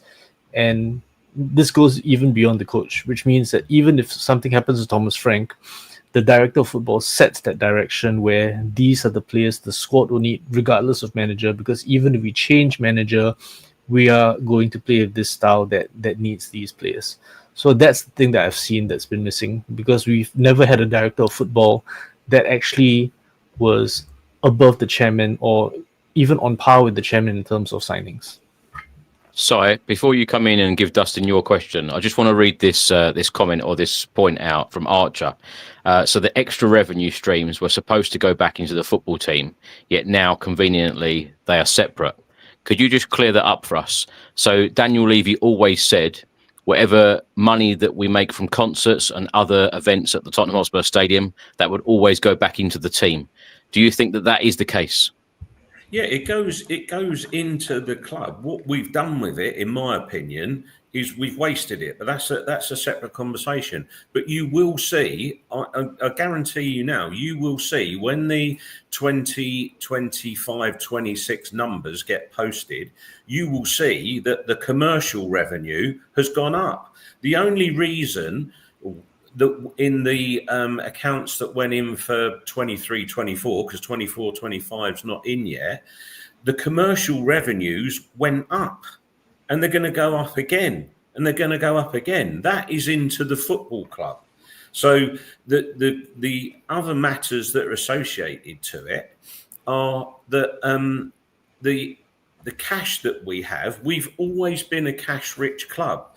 So if the funds weren't going into the football club, then we wouldn't have been in the cash-rich position that we've historically been. If you go back and look at the accounts for the past 5 years, we've always had cash available. What's happened, what's drained the cash, is that if you go and spend 100 million quid on Lo Celso and Ndombele and you don't get 100 million quid back, that depletes your cash reserves. So that's what's hampered the funds going in, because let's just say we had have sold those two players for the money we paid for them. Well, you'd have had another 75 million quid in your bank account, wouldn't you? We only got some money for Lo Celso. Was it 15 million? So it was 85 million quid. I don't even know what we got for him. We got a deal on Cardoso that didn't go through, 5 million quid. Maybe it was 95 million. We'll never know. But to say that statement, for me, is incorrect. Because, as I say, just look at the commercial revenues. And if the commercial revenues weren't going up, then I believe that argument. And one other thing that we all need to factor in is that the ticket prices have gone up. And you've got to remember that we haven't yet seen that in a set of accounts. The accounts that we're in didn't include that. The ones that are going in for the year ended 2025, you will see the income from gate receipts go up because there was a 6% increase. And then it's increasing again this year. So you have to be consistent with your argument. And to say that we haven't had funds, in my opinion, and the money hasn't gone back in the team is incorrect. And the accounts will prove it one way or the other. Either I'm an idiot or other people are an idiot. Dustin, let's come back to you. Talk to us about this season so far. Thomas Frank, how impressed have you been with him and the side? I've been impressed with him so far because I think defensively we've been more solid, and that was one of the big problems that we had last season. I think that chance creation is still an issue, and particularly we lack central creativity. So I think that with Kudus now we have an outlet on the wing. So a lot of our creativity is going down the wing, but it just means that teams to beat us, teams just have to stop supply to Kudus or to double team him, triple team him, and make sure he doesn't get a chance across. So it makes us a little more predictable to stop, and essentially become like a one-man team. If Kudus plays well, we play well. So I would like us to be. I think where we need to improve is central creativity, and central creativity means like more players in the half spaces and penetrating through the center. I think one of the other problems is that in terms of ball progresses in the center, we have Bergvall and Xavi, and that's it. And everyone else, they can receive in the center, but they can't receive on the turn. So if it comes in, it goes back out, back where it came from, or to the wing. And then to the wing, we had the problem of being predictable. Whereas, all the players that we had to be central ball progressors, like Madison and Kulusevski are out, we're down to Xavi and Bergvall. Bergvall's still a bit raw. Archie Gray could potentially do it, but we lack a certain profile in the central areas. And that's why we have the same problem of horseshoe football, where we go down the flank, and if they close off the chances there, we go back to the center back and down the other flank. We don't switch flanks fast enough. So I think that's the room for improvement. But I have to say, defensive solidity has been much improved. And where we're actually creating chances is the way we're pressing, and we're creating turnovers, fighting for the second balls. And fighting for second balls is actually a source of our creativity, because turnovers in the opposition half put us in good position. But it's not a reliable way to create chances. Dustin, can I ask you a quick question on that as well? If you could imagine that we'd had Kulusevski, Maddison, Solanke, and Moani fit, do you think that the attacking threat and the way that the way that we finished off up would be better than we've seen already? I think that it would, primarily because they all offer something different. And what happens is that Thomas Frank has a lot more tools at his disposal. Because right now, I mean, we are like injuries to three key men, and we're in big trouble, right? We have injuries to Paulinia, Xavi, or Kudus, and we are in big trouble because we don't have enough players of a similar profile or players that can take those roles on. So once we have Kulusevski back and once we have Madison back, we have Xavi cover and we have right wing cover for Kudus somewhat, because Kulusevski and Kudus kind of play in the same area, where Kulusevski can also play central as well. But that means that if they play in the same team, they can be rotating, and then that creates different problems for the opposition to solve. Or Thomas Frank can say, okay, Kulusevski's not working out. We shift him to another position. That tactical flexibility means that we have many different solutions. Whereas if we lack the personnel, then we have to keep trying the one thing that works. I think one of the other problems we've had is that we have Kudus on the right, creating chances, but our best finisher last season was Brennan Johnson, also on the right. So they play in the same position, but you want Johnson on the end of Kudus crosses, but Kudus crosses from the right and Johnson sneaks in from the right. That's his best position. So you have the problem where the best chance creator and the best chance finisher are in the same position. We need Harry Kane on the end of Kudus's crosses. That's what we need. We need Harry Kane as the 10 and the 9. Every team wants Harry Kane. I tell you what, though, Dustin, you're absolutely right, because I felt like that at the Bodo Glimt away game. Mohamed Kudus, I tell you what, you just cannot take him out of this Spurs team. And I know that some West Ham fans were celebrating, saying, £55 million we've got from Spurs. Oh, it's a superb deal. I tell you what, it is a superb deal. So when Mohamed Kudus is out of this side, like as fans, when you've got a player who plays like he does, the dribbling is just unbelievable. The crosses that Dustin has mentioned there, unbelievable. And you want someone decent to be on the end of these crosses, I must say. It is frustrating sometimes because, the wingers sometimes do their job perfectly, and you want that striker to be there finishing it off. But when you take him out of the team, we are very different, aren't we? Yeah, we are a completely different side, and we've seen it in the matches that he's missed. And also, what you've got to remember, in fairness to the sides that we put out, look, you like him or loathe him, you pays your money, you takes your choice. But Richarlison isn't a natural finisher. I think Dom Solanke is a better finisher than Richarlison. Just my view, but I think he's a better finisher. Moani, in my opinion, is a better finisher. But we haven't had him in the team. And then you will see, in my opinion, you'll see Kudus go to another level. But the other thing for me is you need to balance that threat from the left-hand side as well. Then what happens by balancing the side on the left-hand side is that at the moment, if you're a team facing Spurs, you want to double up on Kudus, don't you? Because if you stop Kudus, you completely limit the creativity in the Spurs side. Yes, Xavi can do it a bit, but the lad's only finding his feet in the Premiership. He's only been here 5 minutes. You got to give him a little bit of time to bed in. So, and that's why I like the idea of a Semenyo, because he's Prem proven, he knows what to do, and if you had him down one side and Kudus down the other, then we would be a completely different proposition to play against. But take him out of the side, and the big miss that we've got is the creativity. It's just, he is our most creative player at the moment.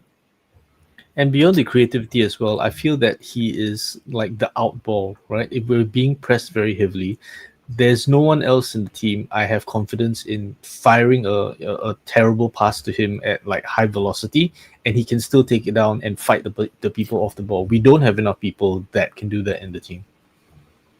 There was a report from TalkSport in the last 24 hours stating that Dusan Vlahovic is eyeing a move to the Premier League. Spurs have been linked with him heavily in previous years and transfer windows. Would either of you like to see him in a Spurs shirt in the near future?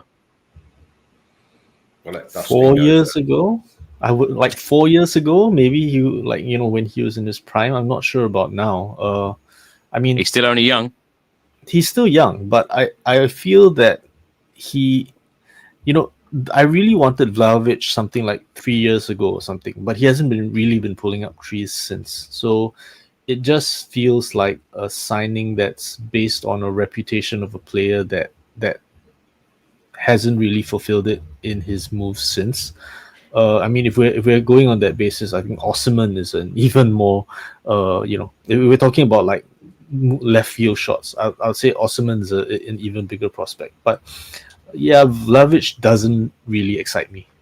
Do you think then the attitude could be different from the club in terms of, oh, we'll go and sign him, Thomas Frank will get the best out of him because he hasn't done that well recently? Or do you think the attitude from the club will now be, no, we've got money to spend, we will go and buy the top player out there? And how many times on this channel, how many times on this podcast have I asked all of the regulars, all of the guests that come on, when was the last time you were really excited, and when was the last time we bought a world-class player in? That could be a different side, couldn't it? Yeah, absolutely. Just touching on the Vlahovic thing, I wouldn't sign him now because I keep saying we need left-footed players, right? So you fix that, then look at other stuff. And we haven't seen Moani or Solanke in a Thomas Frank system. So why go and spend more money in that position or wages in that position when we haven't fully evaluated the missing players? But because the fans are spending the money already, so that's why. Yeah, I get it. I agree. But like I'm saying, I think we need to fix other positions first. And that also comes to me about the goalkeeper. If you like Vicario or not, again, he pays your money, he takes your choice. But that isn't a position we particularly need to fix right this moment. But we're a Destiny Udogie injury away from not having a left-footed left back. We're a Mickey van der Ven injury away from not having a left-footed centre back, and we're we haven't got, in my opinion, a left winger or naturally left-sided player that's of the same level as Kudus. And Dusty made a brilliant point there. When the ball is goes to Kudus, whether it's in the air or on the ground or whatever, he just sticks that huge backside of his into the defender. And unlike Richarlison, the ball doesn't ping back 30 yards and put the defence under pressure. It sticks, and then we can go from there. But going back to your question about do we go and spend the money? Look, if we are improving our team, I'm not going to say squad in this scenario. You have to improve our team with a left winger. Now, over time, for me, whether Odebear or Tell cut the mustard, that's okay if you've got someone in there that fixes the problem now. They then get the time to be developed and coached by Thomas Frank. And they also get someone who plays the position to look up to and, to show them what to do or what not to do. So that for me is important. So I just think it, and I go back to my other point. So left wing for me has to be fixed. If you want to sort out your left back position, you go and get an Evan and Dicker, who is as quick as Mickey van der Ven, and you rotate them. Because look, when we have, let's be positive here. Let's say we're going to have between 55 and 60 games a season. In my opinion, Pedro Porro is superhuman. But outside of him, no player, Kudus or anybody else, is going to be able to cope with 55 games to 60 games a season, international matches. We know Kudus is away now, etc., etc. So these guys, between now and the end of May, are going to be playing somewhere like 70 games, aren't they? Or 65 games. So you have to have a squad that when you rotate, it isn't significantly weaker than if you don't rotate. And the prime example I'll give you there is, let's just say we say that Ben Davies is going to be a left-footed replacement for Vicky van der Ven. I love Ben Davies to bits, but but he does not bring the skills or the same pace, etc., that Mickey van der Ven does. So you're not replacing like for like. You've got a significant drop up. That's where I see that we are. And like I said, I just, everybody likes Jed Spence playing left back, and he's playing left back for England tonight. That's okay if you've got a left-footed player that comes inside on him and you want to play him as a more defensive player. But that doesn't help us going forward on the left-hand side when we've got a doggy, as we saw on Saturday, completely different. So I don't know if I've answered your question, mate, but that's how I kind of view it. Well, I completely agree with that as well. Sorry if I interrupted, Chris, but I think all of our left wingers are not specialists or not first choice, and it's the only left-footed players we have in the left wing position. None of them are like dedicated left wingers. They're just people that Tell can play there. Odebear is maybe a specialist, but again, not clearly first choice yet, and not clearly hitting the heights at the moment. I just wanted to talk a little bit about the rotation there, because of course we're in the international break. When we come back, we have 7 games in 20 days. So we've got Aston Villa at home, Monaco away in the Champions League, then Everton away, Newcastle away in the League Cup, then followed by Chelsea at home, Copenhagen at home in the Champions League, and then Manchester United at home in the Premier League. These games are coming thick and fast, and he is going to need to rotate heavily. Dustin, thank you so much for joining us, and we will speak to you again very soon. Cheers, Dustin. Thank you. Cheers. Right, we've got our last couple of guests left, and Darren and Josh have been waiting very patiently. Darren, how are you? Good, thanks. How are you, gents? Well, Darren, very good. Yeah, we're good, mate. All good. We're all smiling. Chris is smiling. Someone said he needs to take a chill pill, and all the times I've been on, I don't think I've seen him as chilled as tonight. Exactly. He's almost always smiling. He's a very happy chappy, is that Chris? He's really chilled. Well, I've been smiling a lot since May, since we won that trophy, and there's not a lot to be miserable about at the moment, is there? Darren, how are you feeling right now as a Spurs fan overall? Because when you look at the season, 1 league defeat, we're unbeaten in the Champions League, we're through to the Carabao Cup 4th round. I think every Spurs fan would have taken that, wouldn't they? Yeah, it's a bit of a strange one for me, because I don't want to be negative. And I think there is a lot to be positive about, but we have been a little fortunate. Some things have gone our way. There are a lot of deflected goals and things, and we're clearly not firing on all cylinders yet. But like I said, lots of positives. I mean, you guys have talked about Thomas Frank, and I think everybody can see what he has brought to the team. There's a little more cohesion there, a little more solidity, and I think that is probably his plan coming in. I mean, when you look at Brentford getting promotion, they weren't playing amazing front-footed football off the bat. He made sure they were defensively solid first, and then that came later. So I anticipate that's what he's going to do with Spurs. Plus the fact that we've got a lot of players injured up front, or attacking players.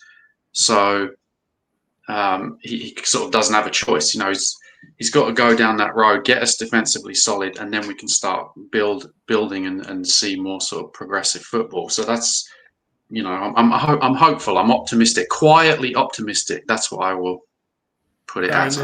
There's a lot been made about this word resilience, and the way that we fight in games and we don't give up.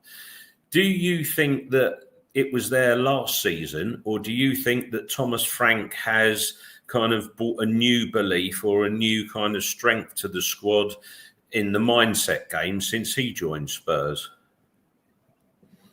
That's a really tricky question, I think, because I think maybe last season there was certainly a togetherness there. I think there was a weariness. There was a tiredness about the squad, but they sort of hung in there, and there was a sort of togetherness. So now he's kind of built on that, I think, and sort of maybe brought in a purpose. kind of got them focused, so they can build on that togetherness that they had, and then bring that resilience and sort of the mentality, kind of push it forward.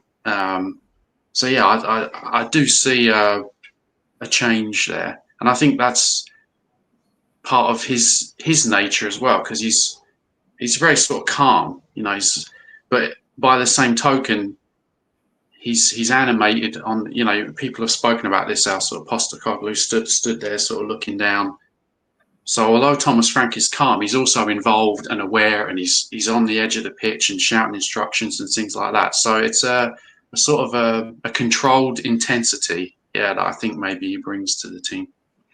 Do you know, can I just make that point, Chris? Just one point for me. If you look at the changes in the club, right, this is just my take on it.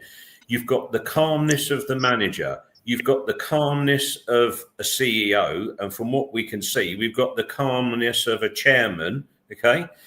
Whether you like Johan Lang or not, we've got a calm guy there. These guys seem to be quite mature in their thinking, mature in their attitudes, mature in the way that they behave and they conduct themselves. And for me, that has to run, I think that rubs off and runs through the club from the highest level to the bottom. We'll never know what happened behind closed doors, but I think that they say the standards are set at the top. Well, I think that will cascade down, and all of these things kind of align with where we find ourselves today. What I was going to say, Si, following on from Darren's point, is when everything is so calm, and I love it this way, by the way, because there's normally always drama of some kind. But when it is calmness, which we're not used to, no one's got anything to moan about, and some people love to have a moan.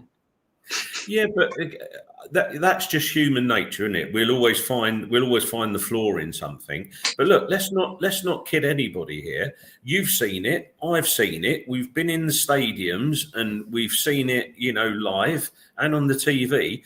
When Thomas Frank isn't happy, he lets those players know about it, doesn't he? Yeah. From the side of the pitch. Yeah. And what you want to know is that I absolutely couldn't stand Conte's way of being, which was too involved, too mad, if I'm perfectly honest. And I didn't like Angie's passivity. So I think we've now got the best of both worlds, where we've got a guy who is calm and considered, but when they need a boot up the backside, boy, do they get one. Boy, do they get one. We've seen it. Yeah. So for me, I think we're talking about calmness that runs through the club, being sensible, sensitivity, however you want to do it. But don't let anybody say that there isn't a passion behind Thomas Frank and the players and what he demands of them, because we've already seen that there is. Just on that point, just to add to that, one thing that surprised me early on at the beginning of this season is when Yves Bissouma got disciplined, and Thomas Frank came out and said, he was late, we had to deal with it. And I was kind of surprised by that. I'm like, oh, this guy's not afraid to let them know, these are like standards that we expect. You're not meeting them. So that I was pleasantly surprised by that. Darren, following on from... Sorry, he came with that thing saying he has a no dickhead policy. And, and he came with that. And, look, let's give him credit for this. Would you think that managing Ivan Toney through the things that he went through was the easiest thing to do? No, but he did it because, he's a warm man in that way, but he won't have the behaviour that isn't becoming. Brilliant. Fantastic. Just what you want to know. Mm-hmm. Darren, following on from Si's earlier question about the squad last season, what players from last season, not the new signings, the players that were there last season under Ange, who has Thomas Frank improved? Who have you noticed a huge difference in?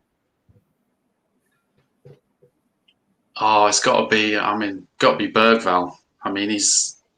We knew he was a great player from the get-go, but he's just coming on leaps and bounds, and I think he's going to become a very, very important player for us. And he's starting to be really dangerous, making runs and things. Yeah, so definitely him. I'm trying to think who else there is. Yeah, apart from Matt Sarr, he's Big time, he's a strange one because he's been brilliant off and on throughout his sort of Spurs career when we've seen him. But I think what we might see now under Thomas Frank with him is a little more consistency.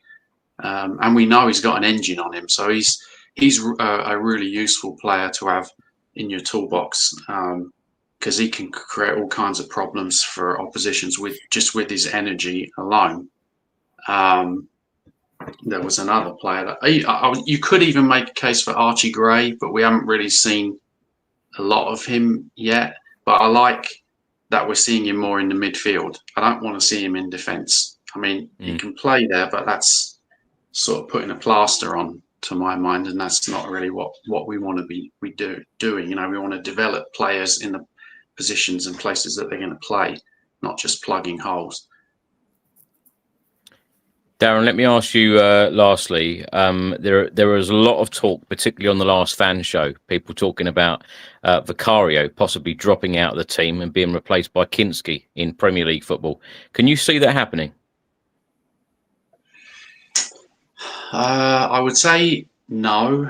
I mean, there's a lot I think that Vicario brings outside of the football side of things. You know, I think he's got sort of leadership qualities at the back there, and he to my mind sort of exemplifies that mindset that we were talking about. I think he's got that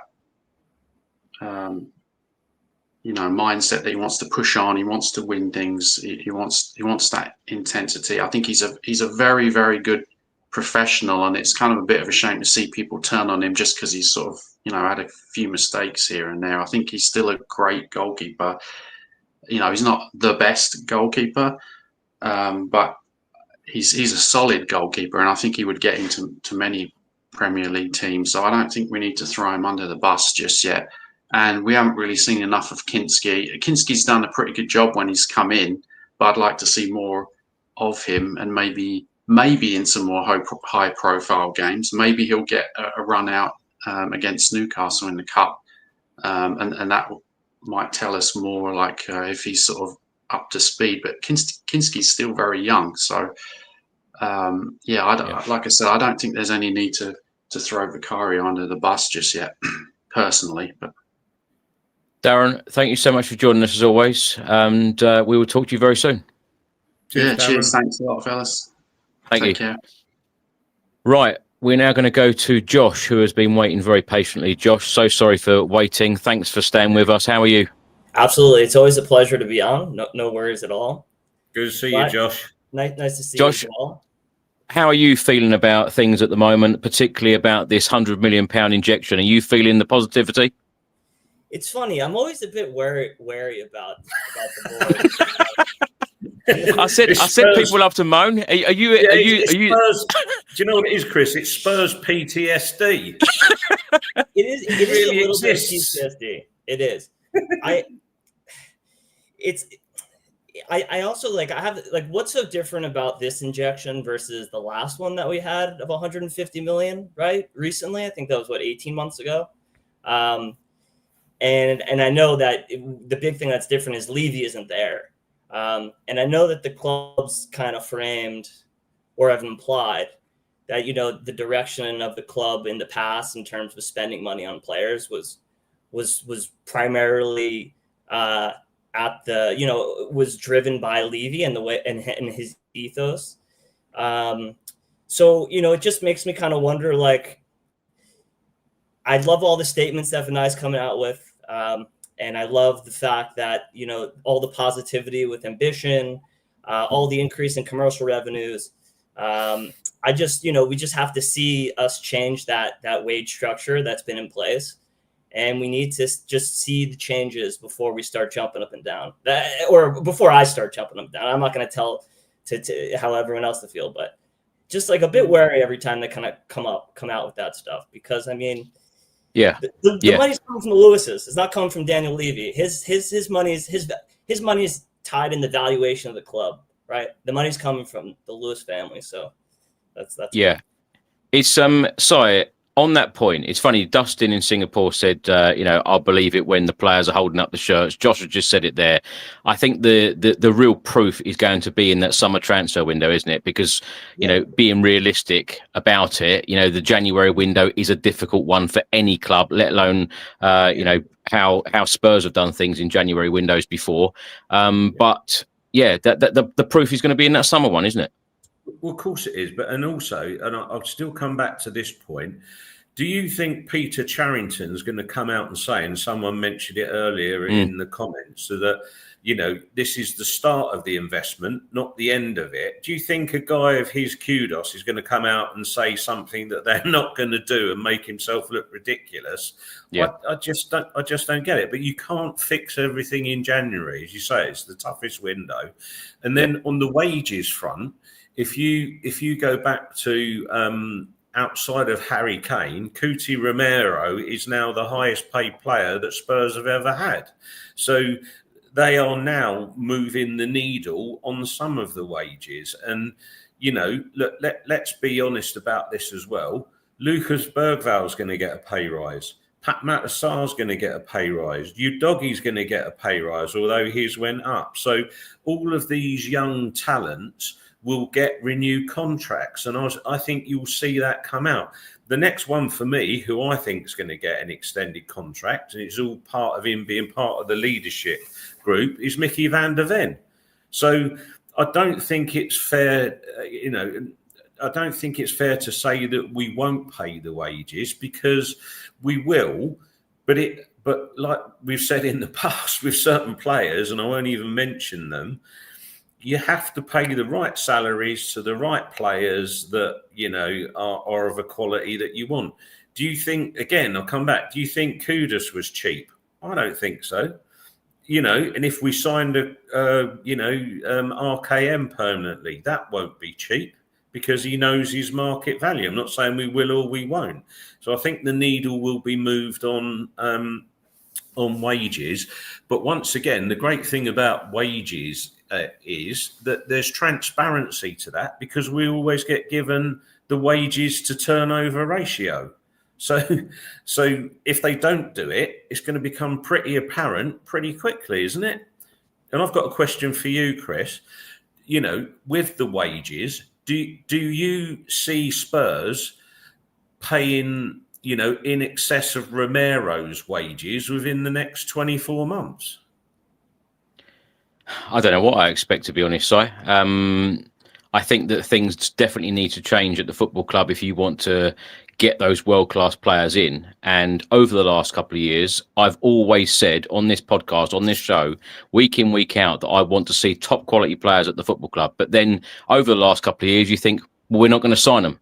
Because the last time I was really excited about signing a current world-class player was Jurgen Klinsmann.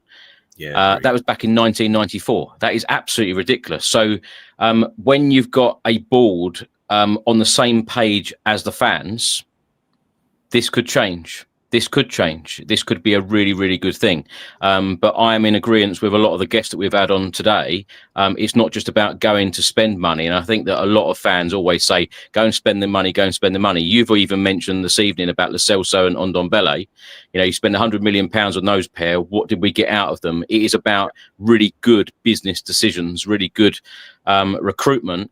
But, in terms of wages, when you've got all of the teams around us, our biggest rivals going to spend big wages, you mentioned it even, Josh, about wages. You need to go and you need to go out all out sometimes and pay what these players want or what they're worth if you want that top quality in.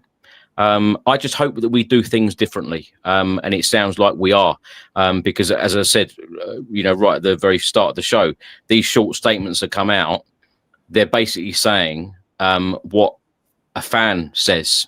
And it sounds like everyone is kind of on the same page, which is really refreshing to hear and to read these statements out. But I just say, watch this space, Si. And I am a little bit, I do want to get excited, I do feel excited, but I am a little bit with Dustin of, we will really believe it when these top quality players are standing there holding up the shirt. And we're not then thinking at the end of the window, that's the biggest thing for me. At the end of the window, how many times have we recorded these shows at the end of transfer windows? And I ask all the guests, are you happy with the window? What's your rating out of 10? And some people come on here and go 6, 7. We should have done this. We should have done that. We should have paid this money. We should have done this. Why didn't we get a left winger? Why didn't we get this position? I don't want to be hearing all that anymore. And there does feel like an excitement of, one day in the very near future, we could be saying we can now be fighting on all fronts. We're in that position. So that's where we want to be. Josh, talking about that, how far is Thomas Frank having a squad of, that can be fighting on all fronts? Because before Daniel Levy's departure at the start of this season, that's exactly what he said that we wanted to do. We wanted to be fighting on all fronts and, we want to be competing for the biggest trophies. How far away are we? I still think we're, 2 or 3 players away from that. I mean, you could just see in the Bodo game, we took out Kudus and Xavi, and we really couldn't create anything. And that was in the Champions League versus, I know Bodo's a tough place to play, but supposed to be one of the weaker teams in the Champions League, you'd probably say. So I think we are still far away from that, but there's a stability in the foundation that's being built that seems like very sustainable versus like when Ange started, right? Like that 10-game winning run was unreal. Like, but you kind of knew like that type of football and that type of energy wasn't necessarily sustainable. With Thomas Frank's building, I think is definitely sustainable. Like there's a foundation that's being built that I'm excited about. And I feel like he can be the manager that can stay for 3, 4, 5 years and actually see the end of his project. So I think we're still 2, 3, 4 players away, just in terms of depth and that left wing spot. I thought Xavi would be able to be a little bit more comfortable on the left wing than he looks. But we'll see. We're 7 games in. It's a good start for sure. I'm not expecting this to change in the first month of the season. We want Xavi in at number 10 though, Si, don't we? For me, he's got to be a 10. That's where he should be playing. And look, I'm agreeing with Josh here. Look, we're probably, I think a little bit more. I think we're 5 players away from where we really want to be, there or thereabouts. But I think we can fix it. You don't have to spend, huge sums of money to improve the quality. Look, let's go back and look, people say it's the exception, not the rule, but there is another Bergvall out there. There is another Kudus out there. If your scouting and recruitment team are as good as at their job as they should be for what they get paid for it, you can find these players. And I'm just going to hold up one example for everybody, hopefully that they'll agree with, is that when Brighton sell players and they bring players in, are they weakened as a team and an entity in the Premier League? Well, if you look at their positions and their finishes for the last few years, they're not. So the players are out there. You've just got to have, your recruitment spot on. And the other thing for me, I liked it with Ange and I liked it with Thomas Frank. You need to know that the personalities of those players will fit in with your group, and they've got to have the right mindset. So it's not just about how good the player is technically, it's about their mentality. And, I know people say like him or loathe him, but one thing you can say about Matisse Tell is that lad has the right mentality, doesn't he? Now, it's incumbent on Thomas Frank to develop, the football inside of his game. So, it kind of goes to there. I've got a question for you, Josh, if you'd be so kind. Which players do you think have the most potential to develop under Thomas Frank from what you've seen that he can do at the moment? Where do you think we're going to get growth in players that perhaps we haven't shone the light on already? Bergvall, Sarr, and I think given that they've played so much already and their age from previous years, like I think they're at a head start. I'm excited to see what he does with Archie Gray because he wanted him at Brentford, so there must be some sort of idea that he had there. And I mean Mickey. I think Mickey Van de Ven and Romero. I know these. Romero's in his mid-20s, but his game is elevated with either the captain's armband, but his game has elevated, I think, tremendously. And then lastly, Solanke. I think not having Solanke has been tough. Like we really got to get him back. I mean, he doesn't necessarily score, the 25 goals a season, but he's a quality player in terms of like, on counterattacks and his skill. Like he's a good quality player. So like missing him has been tough. So I'm excited about a lot of players under Frank, and he's proven that at Brentford. I mean, he's made some really good players there. I'm really excited about the team, and the stuff with the board is like, let's see. That's sort of where I'm at. Yeah, I completely agree, Josh. Josh, thank you so much for joining us as always, and we'll talk to you very soon. Thanks, guys. Cheers, Josh. Thank you so much. Cheers. Right, we're going to go to our last guest of the evening, and it is channel regular Gary Ward. Gary, how are you, mate? Yeah, good. How are you? Yeah. How you going, Si? How are we? We're good. You're back safe and sound from Italy, then, are you? Or are you still out there holidaying? No, I've just got back. Yeah, incredible experience. If you want to go to Milan, probably now's the time. Try not to though. Go during when it might rain, because 75,000 people. There's a roof on it. I thought I'm going to be absolutely fine here. And out of 75,000 seats, guess whose seat it rained on? Because the roof was leaking. This guy's. So someone was laughing at me. I was absolutely drenched at one point. I had to go and stand down in the smoking area, and I don't smoke. I was drenched, but incredible experience. Absolutely phenomenal. I think actually, Gary, every time I've been to Milan, it's been really, really cold, or it has been heavy rain. So yeah, the next day was beautiful weather. The next day was like shorts and t-shirt, but just rained on. But hey, incredible experience. That's why Gary, they call you Lucky Gary, is it? Yeah. Gary, let's get your thoughts and opinions on the official statement released Thursday morning about the £100 million injection. Are you feeling excited as a Spurs fan for the future? Yeah, I'm just been excited in general, just with the way that everything's been done since the summer. Even when we had Daniel Levy, I thought the information coming out of the club was just so positive and just well thought through that I thought this can't continue. Surely something's going to happen. And then it seemed to grow and has got better and better as we've gone on. And the decisions they've made, they've made the ultimate decision that let's be frank about it, and no pun intended, 90% of the fan base wanted it. And we saw Daniel Levy leave, and thank him for everything he'd done for the club in terms of infrastructure, etc. But it was time for a change, and now that this looks like it's going to be something potentially special, and clearly they've got some interest in backing the manager, but also their own words. They're coming out and saying they want to win these things, and they're going, right, here's the money to do it. Obviously, I don't think the whole 100 million is for transfers. It's going to be for, just the general running of the club, but it's going to definitely help. So I'm very positive in a lot of things that are happening at the moment. Yeah. You got anything to moan about? I mean, I asked that question because I'm so used to people moaning about something. He's moaning about the roof at the San Siro. How about that? Yeah, well, that's nothing to do with us. No, I mean, we're not where we need to be.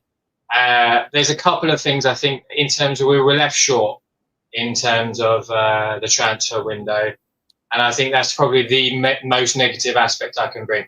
That I just wrote down a couple of things before I jumped on here. We've lost one game in 10 games. We've lost once in 10 this season. 7 that was unbeaten in the last 7. We've got 5 clean sheets. Our defence is massively improved, and we've hugely improved on set pieces. So I can give a little bit when we've got those 5 things that just popped into my head.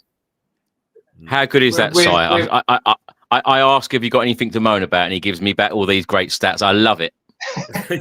You have, in my opinion, you have to be positive. And look, we're not the attacking force we want to be yet, and that is down to, as we've laboured on tonight, it is about the personnel that we've got and the experience we've got in certain positions.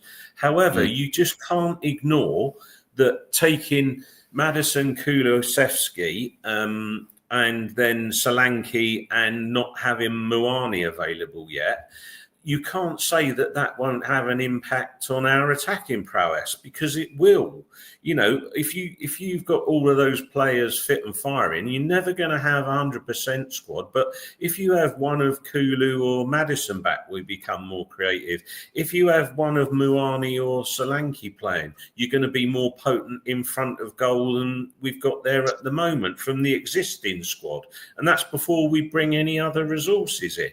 So, everything that happens in football has to have context. It's not just a case of it's black and white. There is context, in my opinion, to everything. And perhaps Frank's learned a little bit that Muani isn't Xavi isn't the strongest option off the left. Okay, well, he's tried it, and maybe he's learned. And this is happening in a live season. So to show, and I mentioned the word earlier, whether people like it or not, to show resilience and come back and not give in and scrap and do all the things that we've been asking Spurs teams to do for a while, you've got to tip your hat to that. And for me, with time and with coaching and with players returning from injury and, strategic additions, you will not. I'm going to give you a classic example here. If you'd have put the Brentford front three from last season, Sharda, Visser and Mbeumo, into the front line of Spurs now, we'd be scoring more goals because they know each other's games. They've worked together. They've worked with Tom and Frank patterns. They know how to do it. He started from ground zero with the attacking play of our team. He's fixed our immediate brand new front four. Yeah, completely brand new front four. Yeah, is a number of the players are injured. Look at last season where we struggled defensively. It's because most of our defenders were injured. So it's flipped now where we could score last year. So he's fixed one point, but the injuries are causing that at the moment in the forward line. So, and it goes back to one point, Gary, on that is that if you only score one goal a game, concede one goal a game, you only need to score one not to lose it. If you're losing 2 or 3 a game, well, to get 4 to win 4-3 or 3 to win 3-2 is a whole different ball game to if you've only got 1 goal to overturn, in my opinion. Absolutely. Yeah. Do you know another really positive thing is the fact that, like you read those stats out, Gary, and thank you for that, and thank you for keeping it so positive as well. But like you said, Si, to previous guests as well, that there is so much more growth to come in this squad and in the starting 11. Massive. And you've also mentioned the injuries as well.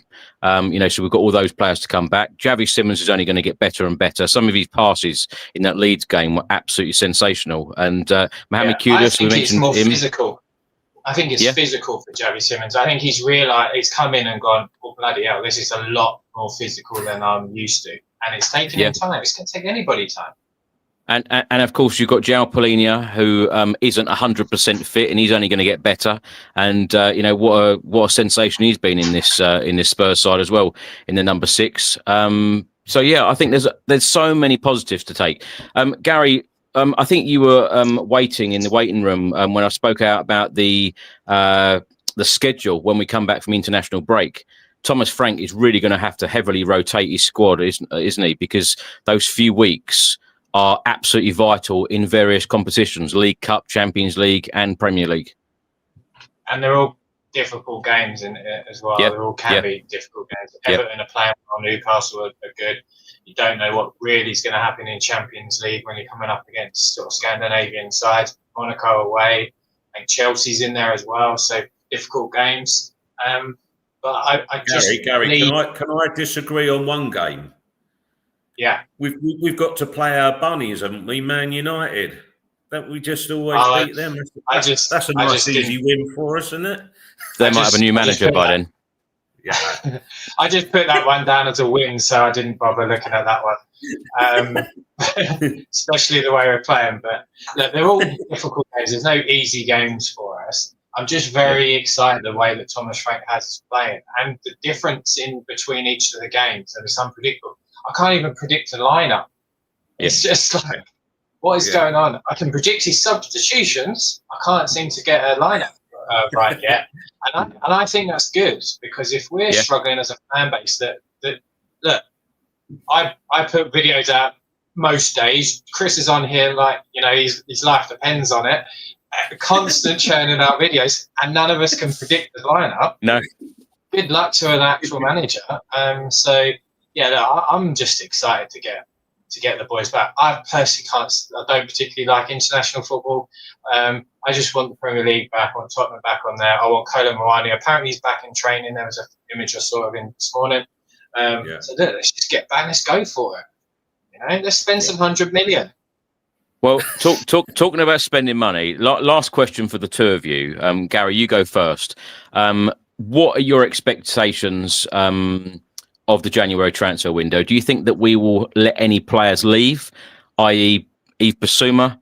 And what does Spurs need to do as an absolute minimum? You know, you've already said it. A lot of people have said it tonight. January window, never easy. No, I don't think it's going to be anything big in the January. If it's anyone, it might be Lookman. Lookman's just come back to Atalanta this weekend, actually played. Potentially that, maybe. But I think it probably will look to the summer. But maybe a loan move for someone like that. I think Kolo Muani can play on the left anyway. Richarlison can play on the left. He played well in the Europa League final. I don't see him leaving in January. I think he'll definitely go in the summer. I think Bissouma is probably going to go January. It's difficult because we're potentially going to have Kulusevski back. Potentially we'll have Solanke. We'll have Kolo Muani. Who knows what happens between now and the next 3 months? It's difficult, really. And now everybody knows we've got an extra 100 million, and in January it's difficult as it is anyway. So, yeah. I wouldn't be opposed to Kulusevski from the left if he's back and we've got some game time in him, but he's going to take a while. But I think we definitely need to look at that left-hand side. And I think if there's not a loan option, maybe Lookman on a loan, then we need to definitely go with someone for the summer. But obviously that's a huge time away. A lot could happen in that time period. One thing I will say is Joao Polina. They say don't fall in love with a lone player. I'm really struggling. We all have. Really badly. Yeah. I was in the corner when he took his shirt off, and I was just like, "Oh wow, this is a man." So yeah, I want him to sign. I'll go to Portugal or to Munich now and pick his stuff up for him if he wants. More than happy to drive there. Me and Si get some Pepsi Max in, and we'll have a good nap on the way there and back. That's for sure. For me, Chris, I can see a few players going out, and because I just think we will be, in my opinion, way too stacked at centre half. So I can see a centre half either leaving permanently or on a loan, and if we're going to keep Dragusin, I would imagine Takai could go on a loan somewhere, maybe, just to get him a bit of experience in the English game. So I could perhaps see that happening. And I wouldn't be surprised if Ben Davies was allowed to go, but we'd have to see. And also, all of this will be predicated by what injuries we have between now and January anyway, because, you know, when we seem to get an injury in a position, we seem to get a number of players that go out injured. And also, I could see one of Tell or Odebear going out on loan as well. If you've got Kulusevski back and Muani's firing, etc. I agree with Gary. I don't think you're going to see any movement with Richarlison until next summer, but I don't think you'll see him as a Spurs player at the end of the summer transfer window. And also, I don't think you'll see Brennan Johnson as a Spurs player at the end of the next transfer window. That's just really I can see him being moved on to make way for somebody else to come in. That may seem brutal. That's just my view. It's not that whether I do it or not. That's just how perhaps I see it. And you will see by the summer, you will see Ben Davies go, and Bissouma for me is gone in January, so you can almost forget about him. But I can see some changes around the centre half position if we can get the right player, and I can see a few loans happening. So yeah, that's where I sit on it. Gary, before we let you go, let's end on a positive. And any more positive stats that you want to give us? I blew my load at the beginning, Chris, unfortunately. Well, anything we haven't covered that you want to talk about? I wish I'd held one back. Can I give a positive stat? Can I give a positive stat? I did it in my little short. 3 is a magic number. Oh, yes, it is. It's a magic number. 3rd in the Premier League. 3rd in the I didn't write that one down. WSL, 3rd in the Premier League. 3rd in Premier League 2. Yeah. Woohoo! Yeah. I mean, Premier League 2, we're doing very well. I think with the comings and goings in the summer, in January, Luca Williams-Barnett is far too good for the Premier League 2. I don't think he's anywhere near ready for the Premier League. So he's in one of those difficult situations now where does he go, does he stay? And look, Dane Scarlett's playing there at the moment. And I saw him 2 weeks ago at Stevenage, and he was poor, really poor. But he scored against Newcastle. So he may end up getting a permanent, I think, as well. So, but look, positive, 3rd in the league as well is great. Look, we've lost 1 game in 10. Fan base just cool a little bit. Just cool a little bit. We would have been crying out for this. Just one other point on that. Where will we all be in our heads if we've lost 2 in 20? We'll go mad, won't we? Yeah, some of the comments is just a bit too. Look, we're not playing amazing football. The guy's been there for 10 games. He's been there for 2 months. We've lost 22 league games last season. He's got a hell of a job on his hands. We've got to forget, not forget, but we've got to remember, we won the Europa League. Great. But we were dreadful in everything else. And he's got a hell of a task on. And just looking at the togetherness of them players is night and day in my opinion. Night and day. Yeah. So, very big positive perspective. Yeah, absolutely. Yeah, well said, Gary. I tell you what, where will we be, Si? Well, I think you've sung twice now on this podcast this evening. So Christ knows what you'll be doing if we lost 2 in 20. Gary, thank you so much for coming on. As always, thanks so much for your very regular videos on this channel. I hope people are enjoying your input. So thank you so much for all of your input lately. Cheers, I appreciate you the opportunity, and if you don't like it, I don't really care. No, I do really. People are loving appreciate it. Cheers, lads. Thanks, Gary. See you soon. Cheers, Gary. Right, Si, that is the end of the fan show. Is there anything else that we haven't covered, or you haven't discussed, or anything that you'd like to say that we haven't already?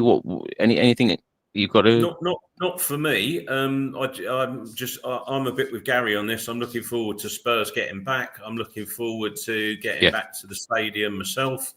And you know, I think that although we've got a tricky run in this next run of batches, I'm optimistic that we can do reasonably well with them.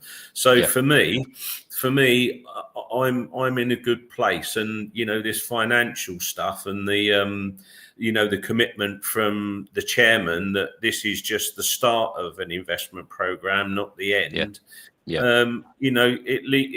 got to buoy you, and I still go back to that point. If you've got someone like Charrington who's considered and erudite as chairman, you've got Vinay who's the same, you've got a manager who's aligned, etc. That's all good for the long-term future of the club, in my opinion.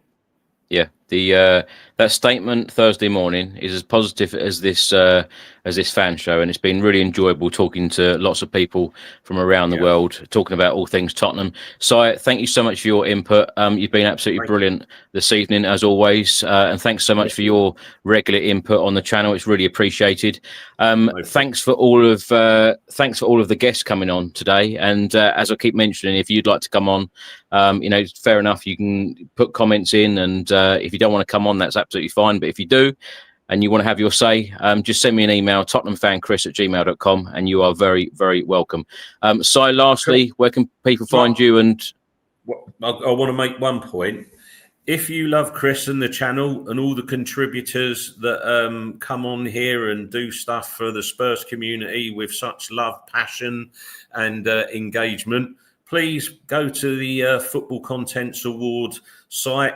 And if you like what the guys and everybody does on the channel, give us a vote, because it would mean a lot. And Chris is too humble to say it, but he does a lot for the Spurs community. So if you want to find me, you can find me hanging out on Twitter and my little handle there, discussing all things Spurs and pumping out a few different bits and pieces. And you'll see me popping up on shorts on the channel and after games and other things. So yeah, I'm loving it, mate. Thank you for having me, and it's always a pleasure, never a chore. Thank you so much, Si. What I should say is, if you like Si's financial stuff on this channel, go and vote for us. It's not boring at all. People have been very excited about it this evening. Si, thank you so much. Thanks for everyone's support as always. Have a great evening. Have a great week. We will see you on the next one, and come on, you Spurs. Come on, you Spurs.